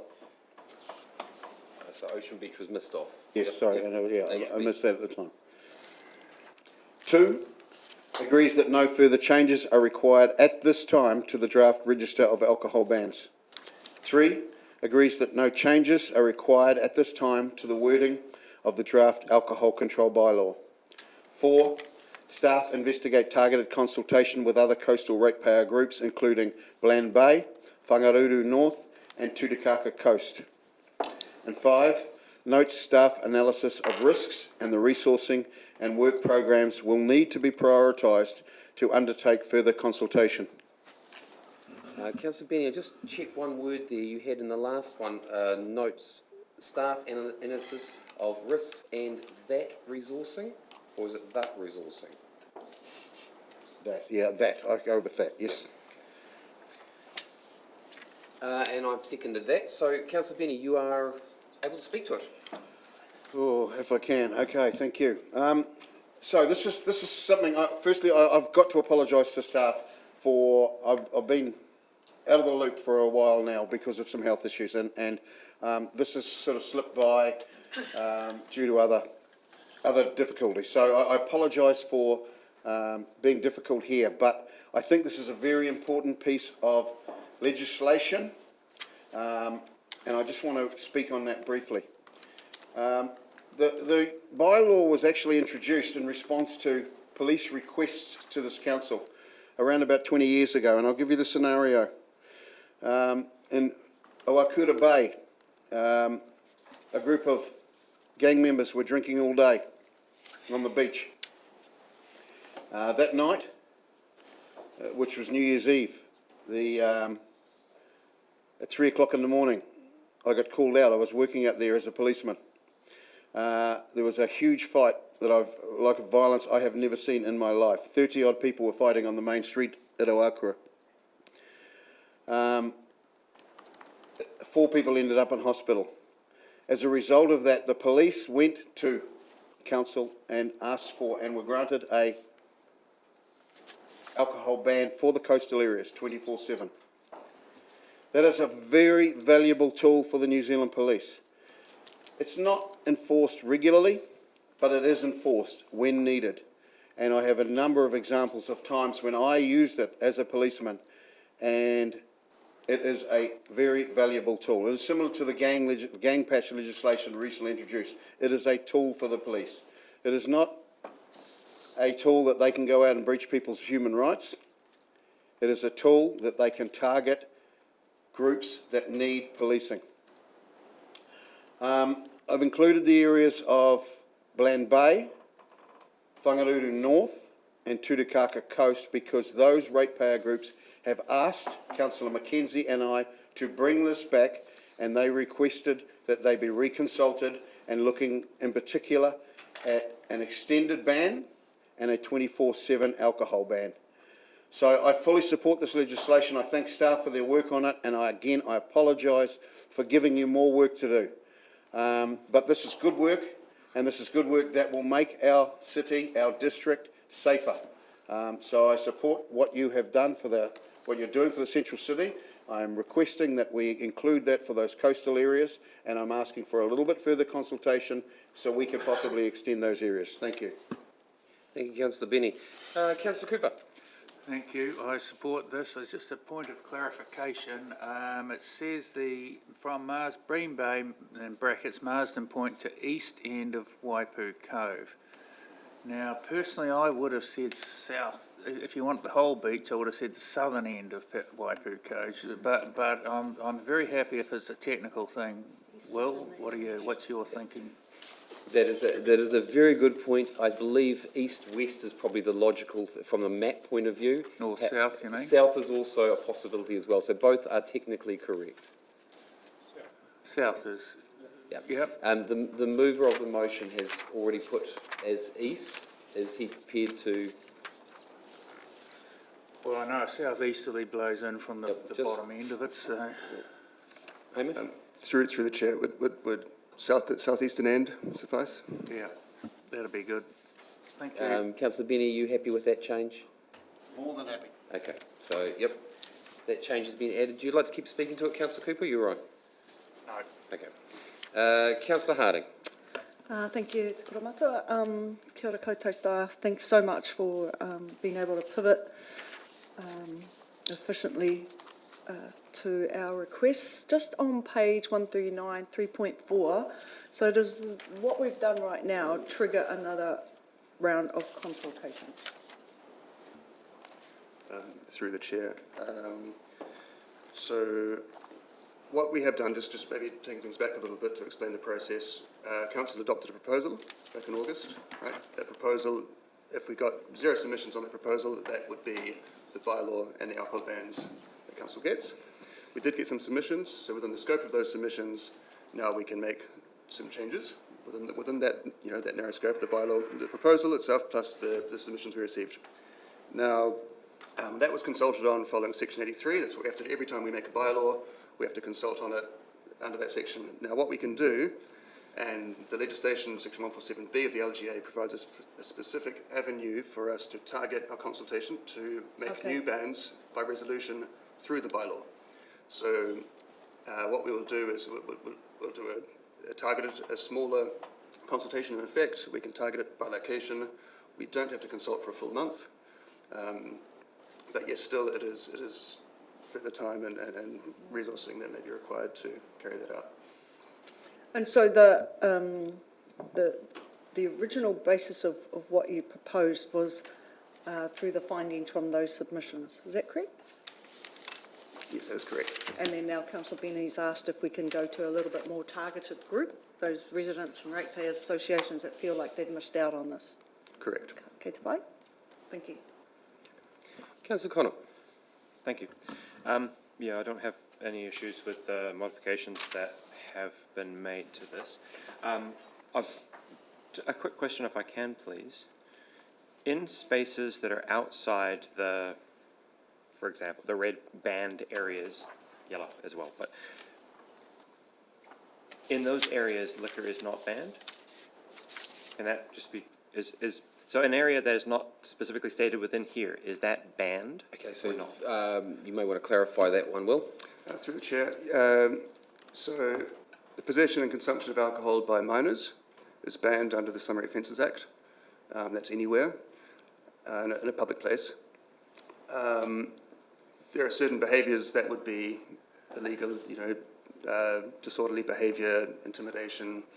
There are all sorts of things under the Summary Offences Act that would be covered. The Sale and Supply of Alcohol Act also applies outside of alcohol ban areas, where places of resort, where there are large gatherings of people drinking in a public place, that would be illegal too.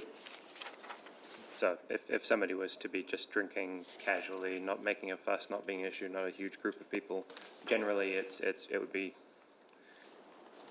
by this and that okay to do so. I'm just trying to gain clarification because I think, Councillor, I think not okay to do so, but they're not going to get in trouble for doing so. But it's going to cause an issue. Yeah, the bylaw is the bylaw, and that's what the team are working to. Yeah. Outside of that bylaw, there are legal requirements. For example, and it's the Sale of Liquor Act, and also drinking of minors and that sort of stuff. So there is all those legislations which are involved in. As Councillor Benny has already highlighted, this is a piece of legislation which has been put in by council to enable the police to be able to do their job. Okay, I know that. It's not about enforcing or things like that. However, if there is an issue, the police need the legislation to be able to do their job. Yes. And Will, have I summarised that out correctly? Your Worship, yes, I believe you have, thank you. Yeah, essentially, alcohol is banned in public places within the areas that have been mapped out here in the register of alcohol bans. Elsewhere, you could have a beer or a glass of wine in another location on the street, and that would be legal if you're not causing any problem. Thank you. And this is just really to make it easy for those who are needing to enforce it because of what we have in here. Do the staff have the ability to modify the red areas in small portions without having to consult? Because I'll highlight on here. So on page 165, for example, we have the 165. We have the inner city CBD. Pretty much the whole area has got a ban covering it. You have a ban covering over the Okara shopping centre. But then if you look closer to the middle of the page, Tariwa shopping centre is not coloured in. And yet that's a car park, that's the thing. We have an area going around it, but it's not actually included in it, which could be an issue of enforcement of technicality. You can look at on the page where 169, where we have Whangarei Falls covered, and one half of the car park is covered, the other half of the car park is not covered. And so that could be an issue where if somebody's trying to enforce, you could stand on one side, you're okay, you stand on the other side, you're not. So if we're going to be doing that for ease of enforcement as well and understanding, we need to be sure that we're putting a block around the area that is directly and not going to be able to be confused, so up to a fence line, for example. Thank you for clarifying your question. Will, are you able to answer that? Through the Chair, yes, we can take on that feedback. Thank you, Councillor, and modify the map for the Whangarei Falls. To answer your earlier question around amending the bans or creating new bans, would have to be by council resolution, and you'd have to declare that there is evidence of a high level of crime and disorder caused or made worse by alcohol consumption in that public place. You have to declare that, and then we would have to do some consultation after it. So just to clarify what Will is saying there, the purpose of the banned areas or the ability to ban those areas is when the police have got documented evidence to say that there is an issue in those areas. Now, to saying to that, there is also, as Councillor Benny has done about the beaches, there was a very good submission from the Surf Lifesaving explaining the benefits of having no alcohol around the beaches. So to make a change on any one of these plans, as well as highlighted. I'm not wanting a big change. It's really just those small ones like the mapping areas. And again, there are things where Central City used to just be the CBD. So Central City has now been expanded to include other areas which are known as being problem areas by the police. They have identified those areas as being problem areas. Leaving these other areas out will shift that problem to them. And that is true, Councillor, and that has been identified. However, the police are in the situation without evidence, they can still prosecute. This is just allowing them to do that easier within those other areas. Okay. Councillor Mackenzie. Thank you, Your Worship. Yes, I also would like to very much thank the staff for the work that they've done here, and apologies for the nature of how this change has taken place and the time that it's, the timing of it. It's not ideal, but we, I think, are all working together as best we can to come up with a solution that takes on concerns of the community and is within the sort of legal bounds of how bylaws work. And I just want to mention just some reflections on consultation. So consultation goes out and individuals can submit, obviously, but also resident ratepayers associations often do. These people are volunteers. They have other stuff going on in their lives. You know, some of them specifically have had health issues that have prevented them from taking on this particular one. We know of that. Others didn't have the resources to put in a submission. And then there's also the aspect of consultation fatigue, I think. You know, we've had the LTP recently, the FDS, the dog bylaw. There's been a lot of stuff coming through that we have asked for submissions on. And I know that's how councils work and that's the process.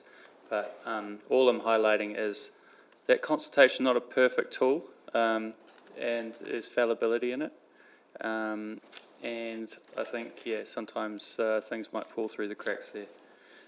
It's also very hard for those groups and individuals to provide information required for this particular bylaw, which has to prove a high level of crime and disorder. That's that's a very high bar, a very difficult threshold for individuals to actually provide that kind of evidential information through to council. That's really the job of police, and I know that police have been somewhat responsive, but maybe not as much as would have been ideal in this particular instance. So, yeah, I just want to highlight some of those things around consultation, how it is how we work, but it's not a perfect tool. Thank you. Thank you, Councillor McKenzie. Councillor Rocker? Thank you, Worship. Oh, just a question, then I'll speak to it real quick. Is, how much, I guess, antisocial behaviour, disruptive behaviour happening in these places because of alcohol? Is that something we've looked at? You know? That's actually a very good. It's a very good question. I do know I have reports regularly from the police and from our City Safe team in relation to the CBD. Will, you've got some more to add to that? Yes, Your Worship. I think it's important to acknowledge that we are data poor, right? It's there's a lot of activity that goes on out there that doesn't get reported, that doesn't appear in the data that we receive from police. Also, the data that police did provide didn't break down where alcohol was consumed, because, you know, alcohol can be consumed in a bar or at home or at a restaurant, and that instantly takes it out of scope from this bylaw. This bylaw is purely about drinking in public places, which cannot be licensed. Oh, thank you. No, so just to speak to it, so I support this, and so it seems like theoretically the goal is that we're not going to be policing the beaches where there's policemen walking up and down the beach, you know, checking people's chili bins and things like that, stopping people from having a wine and a cider on the beach. But I guess what it's doing is just giving them really the ability, if they need to address any antisocial behaviour that's happening or any, I guess, complaints and things like that, and actually have a legislation to back that. Is that the case? That is correct. Through the chair, yes, I'd just say it's up to police to determine how they wish to enforce it. If they want to check your chili bin, they can. Oh, not mine, please. Awesome. Thank you, that's it. Councillor Olsen. I hope they don't check the chili bins. Thank you, staff. So from my point of view, I think this is an excellent move. I have been involved with the area of Beach Road and the alcohol and drugs that have been causing issues out there. So this actually will give the residents a bit of assurance that the police might step in and be able to intervene. So yeah, I support this motion wholeheartedly. Councillor Holmes. Thank you, Worship. So a question first, if I may. So if we pass this today, I'm thinking particularly of Ocean Beach. Am I right in thinking that the consultation, we're done, dusted, we're not going to go back to Ocean Beach residents or ratepayers groups or anything like that? This would just happen, yeah? That is correct. That is the way the motion is written. Yes. Your Worship, sorry, just so this item is about deliberating on the submissions we received and providing direction for staff to give you a final report to adopt any amendments to the bylaw and the alcohol ban. So the December council meeting, that's the one that will be.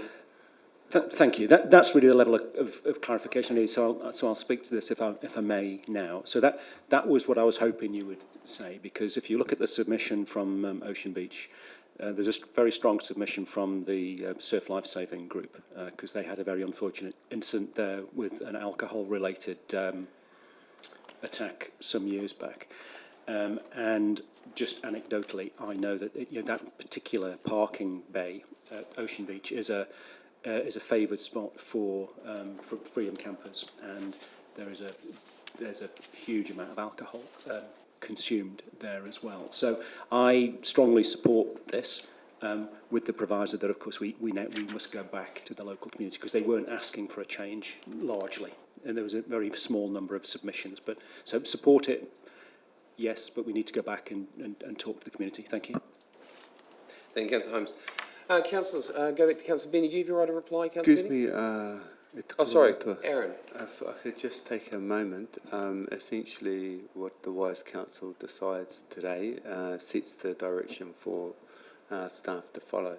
That's correct. It would be remiss of me not to lay some further context from an operational perspective when I look at the amendments that are on here.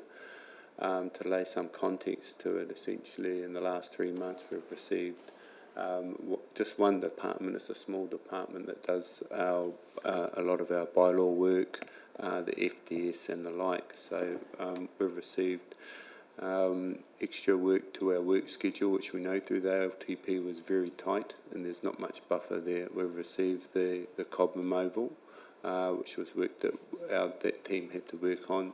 The notice of motion for the project steering board, and also our FDS now is suffering quality issues. We're behind time. We're also behind time in our schedule for starting our gambling policy and bylaw.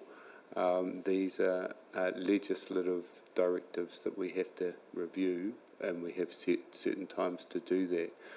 We are behind at the moment, which then affects our LTP measures for our reporting back on LT measures. So these decisions that we are making are starting to have ramifications in the operations and how we will be recorded and viewed further as we go on. So just essentially it's a polite word of warning that we have to start taking into consideration how we're going to resource if we're moving into consulting, knowing that we're already behind our planned schedule. Thank you, Aaron, for that commentary. I just need to make it well aware, as I'm chairing the meeting, if I'm asking for word comments from you, I'll ask comments from you.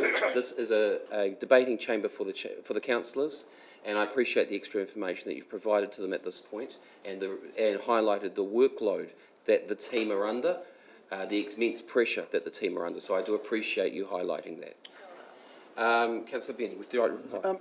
Yeah, really briefly. So the staff have been put in an unenviable situation of trying to find evidence that the bylaw works, and they can't do that because the bylaw works. That's the problem that we're facing. So I appreciate this. It's worked for a long time. I have a number of items of proof of that. And Mr. Takato, I appreciate your comments. And have I got a deal for you? The consultation has already been pretty much completed. I have the consultation with me, so I can save your staff a lot of time, and I'm happy to work with them, provide the consultation, and move along with that. So I hear your concerns, and I'm happy to help with that. Right of reply has been had. All those in favour? Aye. Any opposed? Carried. Thank you, councillors. We'll now move on to item 6.5, which is on page 185. And we have an amended motion there. And I will read that one and move that. 1 second while I get the page. One, that council, one, receives the independent auditor's report for inclusion within the 2023-24 annual report. 2, notes that note 32, events occurring after the balance date will be amended to include reference to the decision made on November 28, 2024 to not fluoridate water supplies in contravention to the directive from the Ministry of Health. 3, adopts the annual report for the year end 30th of June 2024, and 4, authorises the Chief Executive to make any minor editing amendments that are required. Do I have a seconder for that? Councillor Cooper seconds that. At this point, Alan, I'm going to hand over to you to have... Just a point of order? Yep. So your point 2, yes. I think I changed my motion to say to not add fluoride. You've gone back to the original motion. Don't know whether it makes a difference or not. I'm just putting it there. Yep, and that is to, yeah. The intention is, as stated, to not add fluoride, to not fluoridate. I know it's a technicality. Are you happy with? Okay. Councillor Cooper, as you seconded it, are you? I'm very happy to make that. Yep. Okay. Alan, would you like to speak to this? Thank you, Worship. I feel a fraud sitting here with this item because it's Delise who's led the charge on the annual report and has done probably 95% of the work in doing it. So while my name is on the agenda, it really should be Delise's who's done the work on this. Look, it's always a challenging process to get this report done, the timeframes we have. It's a combination of both financial and non-financial reporting. The non-financial is about our service levels and as defined in the LTP and giving evidence that we have met those. That process is one which audit give increasing scrutiny to, and probably more scrutiny on those in fact than they do on the financials for us. We've got good systems in place for those. In terms of the result itself, look, it's been a tough year, but the result is a positive one. By and large, we meet our we match operating expenditure to operating budgets. The variation typically comes primarily through delivery of CapEx and the knock-on effects of that in both our subsidies received and the debt we end up on, which is often below our budget. But overall, it's a good result for council and get another positive audit with no matters of emphasis or qualification. Thank you, Alan, for that explanation. And councillors, you would have received the additional reports attached as quite a large document.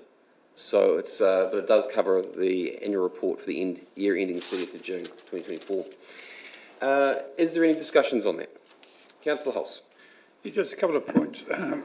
I know now that Deloitte's employ 457,000 workers worldwide, because all that is in our report, and I don't see what relevance it's got to our council. I just want to question this, including number 2 on the recommendation. The annual report is finished in our year ends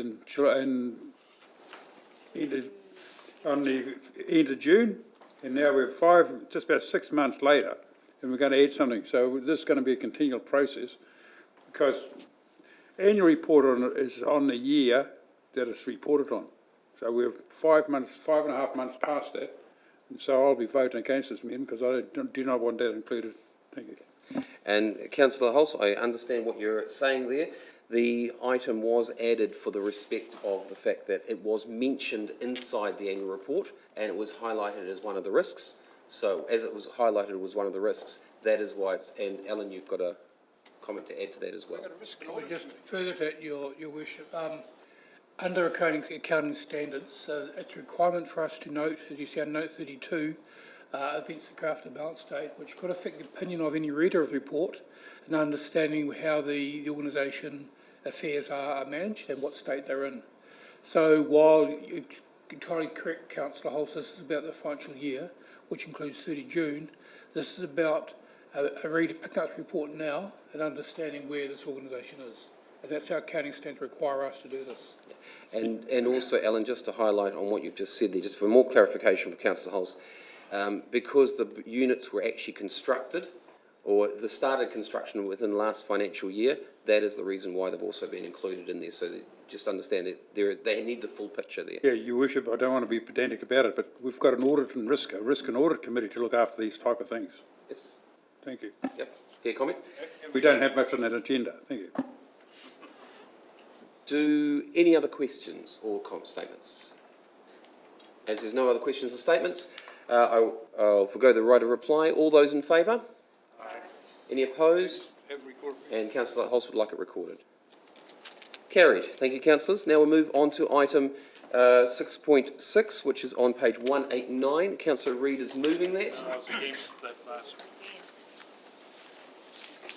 You moved on too quickly. Councillor Hulse was asked to be recorded against.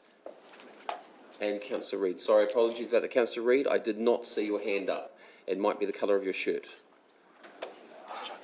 Councillor, as I said, 6.6, which was 189. Councillor Reid, Councillor Rooker, are you moving that one? And Councillor, would you like to read it, please, Councillor Rooker? Yeah, it seems like a fun one, so. That the council approves the proposal to temporarily close the following roads to ordinary traffic for the LAB concert on the following date in accordance with Transport Vehicular Traffic Road Closure Regulations 1965. Saturday, 25th of January 2025, Okara Drive from the roundabout at Okara Drive at Porowini Ave to the roundabout at Okara Drive at Port Road. Period of closure at 1 p.m. to 10:30 p.m. 2. Approves the proposal to temporarily close the side roads off the roads to be closed for up to 100 metres from the intersection for safety purposes. 3. Delegates to the Chair of the Infrastructure Committee and General Manager Infrastructure the power to give public notice of these proposed temporary closures, to consider any objections and to either approve, cancel or amend any or all of the temporary road closures if applicable. And Councillor Harding, I saw your hand up as seconding, is that correct? Yes. Councillor Looker, speak to it. Oh, nothing really, Your Worship. I'm a big LAB fan, so. Understand. Can I make an amendment to give us tickets, or? I appreciate that comment there. Is there any other discussions or questions of the team? Councillor Connor. Yeah, no, it's great to have these types of events and things come into these spaces and be able to make it as safe as possible for people to be able to access and get in and out of these spaces. As usual, I will also comment that please we make sure that any parking on the shared path leading up to this area, which will need to be free so people can safely access, is also monitored rigorously. Point has been taken and noted, and that is why Cobham Oval has been made available as well for people to park in. Councillor Rook, would you like your right of reply? No? Right of reply has been had. All those in favour? Aye. Any opposed? Carried. Thank you, councillors. We'll now move on to item 6.7, which is on page 197. I see that Councillor Reid has got his hand up for moving this, and Councillor, now it was a bit of a, I'll let Councillor Reid first read, and the next one after that who wants to second, okay? Councillor Reid. Can we take the recommendation as read? No, Councillor Reid, you need to read it out. Man, you really spoil the morning.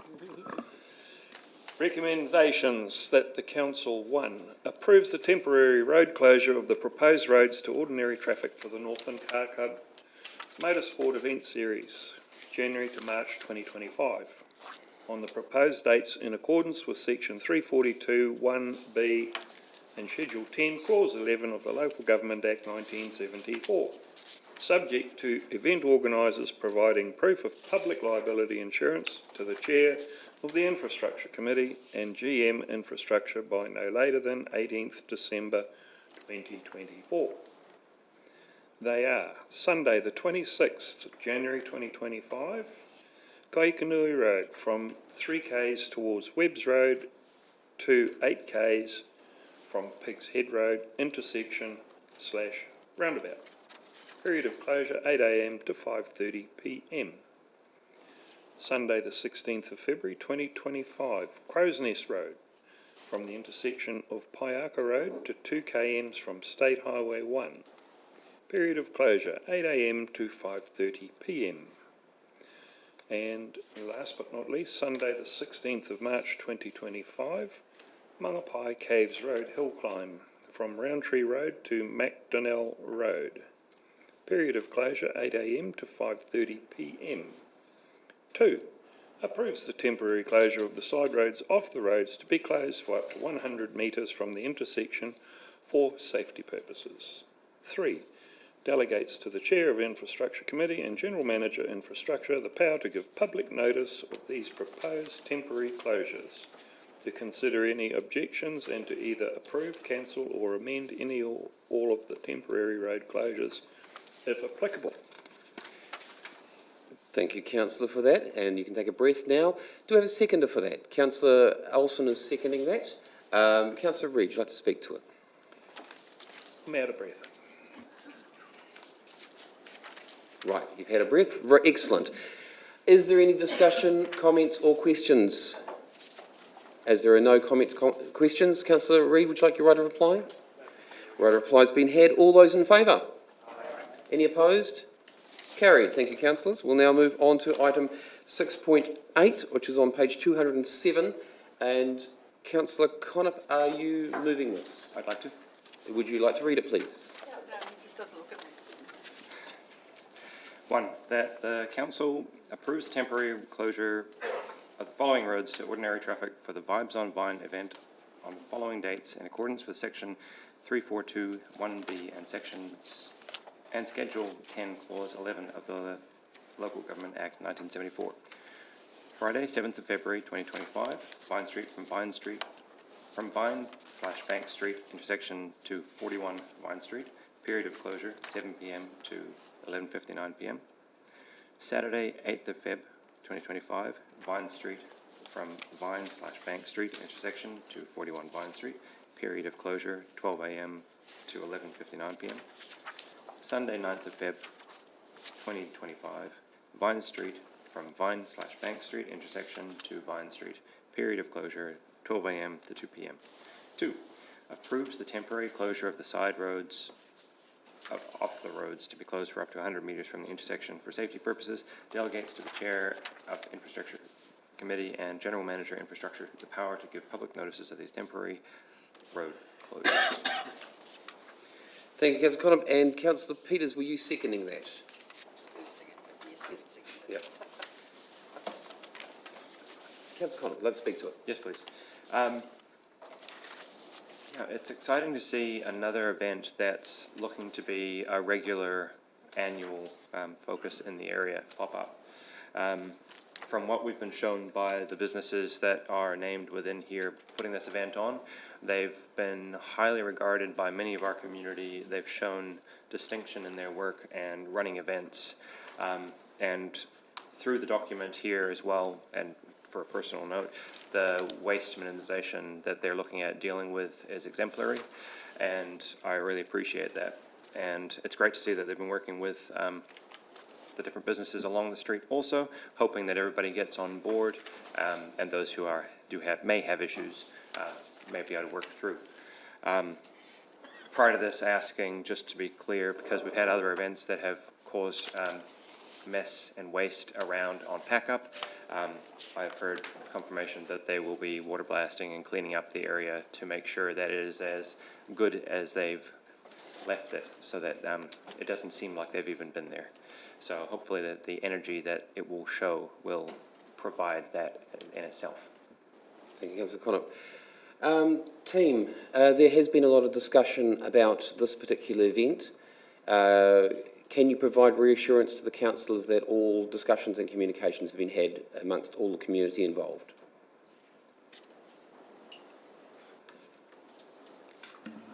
Through the Chair, to the best of our knowledge, all businesses have been contacted and communicated with, and those that had issues there are some resolutions in place.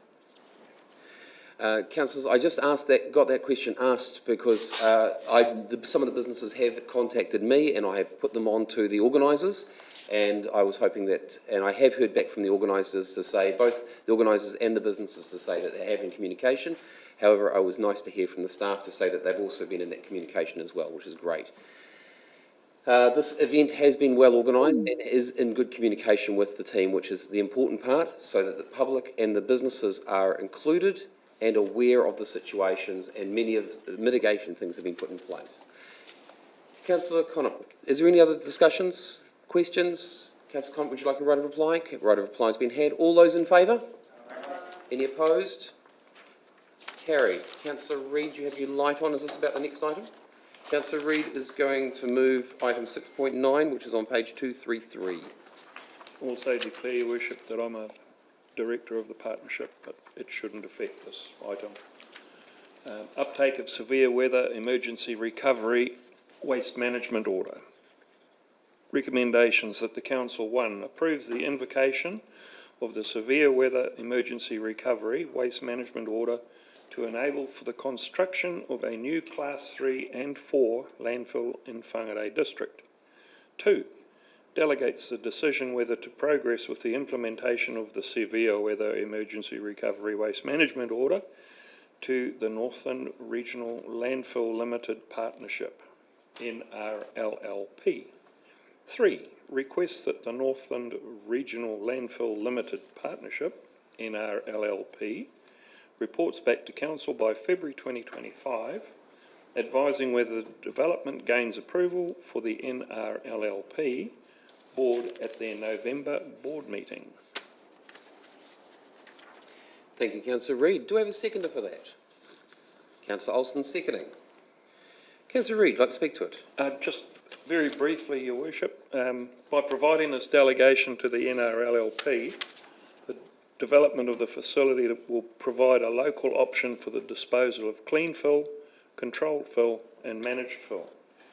Would have operational benefits, both cost and time to council,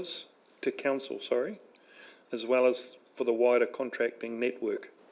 This is especially relevant in the management of disaster waste during and after an emergency, something that the Northern region did not have during Cyclone Gabrielle, which meant it all had to go south to Red Vale at considerable cost. Thank you. Thank you, Councillor Reid. And Councillor Harding, you'd like to speak to it? Sorry, I think I've read this document too early and now I've forgotten where I might have seen it, but is it within the existing site of the NRLLP? It's not somewhere else, and it's in its existing space. Yeah? Thank you. Yeah. And councillors, if you note the another bit of legislation which has been included in this addendum or attachment, which is on page 239, you'll note the date of that legislation. It was put in after Cyclone Gabrielle on the effects so that the individual regions, if there is another event, can deal with things locally. So, yes, Councillor Harding. Sorry, one more part-I. So, across the road from Toysway Road, that little semi-car park space before you enter into the sports park is fast becoming a dumping site for any leftover fill, and so this would help remove that. That's all NZTA. Councillor? Sorry. Jim, are you able to answer that question? Yeah, through the chair. In terms of that particular site, I need to go back to the team about who's utilising it. Some of it is earthworks that were a part of the associated park. Other parts of it are to do with road maintenance, possibly what Whangarei are doing there. So this development could help with that, but not necessarily. So we'll treat it as a separate problem that we need to address. So Joe Bloggs or anybody could just help themselves to that, maybe? I'm going to say no at this stage until we find out whose it is. Just for clarification's purpose, Jim, and for the councillors to understand, that is actually a site for NZTA for their materials. Did they ask us, or? That is on their property, state highway. So as a state highway, that is one of their dump sites for their metal for using on the road. Exactly the point I was about to make. Kapai, thank you. Yep. This conversation never happened. Just highlighting, councillor, this is live streamed. Councillor Connor, do you have a question or a statement? Question first, please. just so we can be clear to our public who will potentially ask us the question about, okay, there's a new landfill going in, can we give a brief... Point of order, Your Worship. Not a new landfill, it is part of the existing landfill. It is a different classification. Understand that. Councillor Connop, you might want to rephrase your question, or... Enable the construction of a new Class 3 and 4 landfill in Whangarei District. That is the same, what I've just said. It's not different. Okay, it's on the same site, yep. But it is a new landfill. Yep. Class 3 and 4 landfill. Yep. That's what I'm referring to. Please. Okay. So, with the new construction of a, as per the agenda, yep. Class 3 and 4 landfill, yes. Can we have a brief understanding so the public can, it's dumbed down so we can be clear what type of fill is going into this?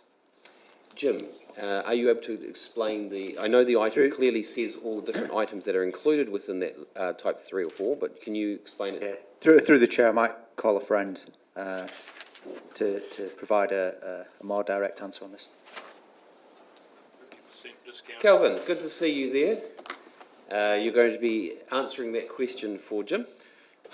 Yes, through the chair. Class 3 covers what is defined as clean fill, controlled fill and managed fill. They are, so Class 5, which is not incorporated in this, is what is specifically clean fill, and that is proven to be virgin material. This is from areas like roadsides and the likes, where there is a potential level of low contamination. So that's Class 3, and Class 4 is controlled fill and clean fill. Where we take on soil that has a level of contamination, there will be an area where that soil is put to one side. It is diluted through a process of adding clean fill to it to the point that it is either able to be put into the Class 3 or 4 site. If it is not able to be diluted, it would be diverted to the Class 1 site. Thank you very much. Answer your question? It does. It's really just to be clear. Yeah, I'll just speak to it now, please. I appreciate the comments from previous staff. Contractor. The contractor. Yeah, this is to deal with situations where we do have an overabundance of this type of thing, of fill, which wouldn't necessarily be rubbish, but needs to be dealt with so we don't over encumber the rubbish one, so it can last as long as it possibly can. So it's good that it is managed in this way, and hopefully be able to done as through all the red tape as possible, so that we don't have to jump through any hoops later on. Thank you, Councillor. Any other discussion? No other discussion. Councillor Reid, would you like your right of reply? No. Right of reply has been had. All those in favour? Aye. Any opposed? Carried. Thank you, councillors. I will now move us into confidential. Do I have a seconder? Councillor Benny seconds. All those in favour? I just need a quick toilet stop, Your Worship. I'll do that straight afterwards.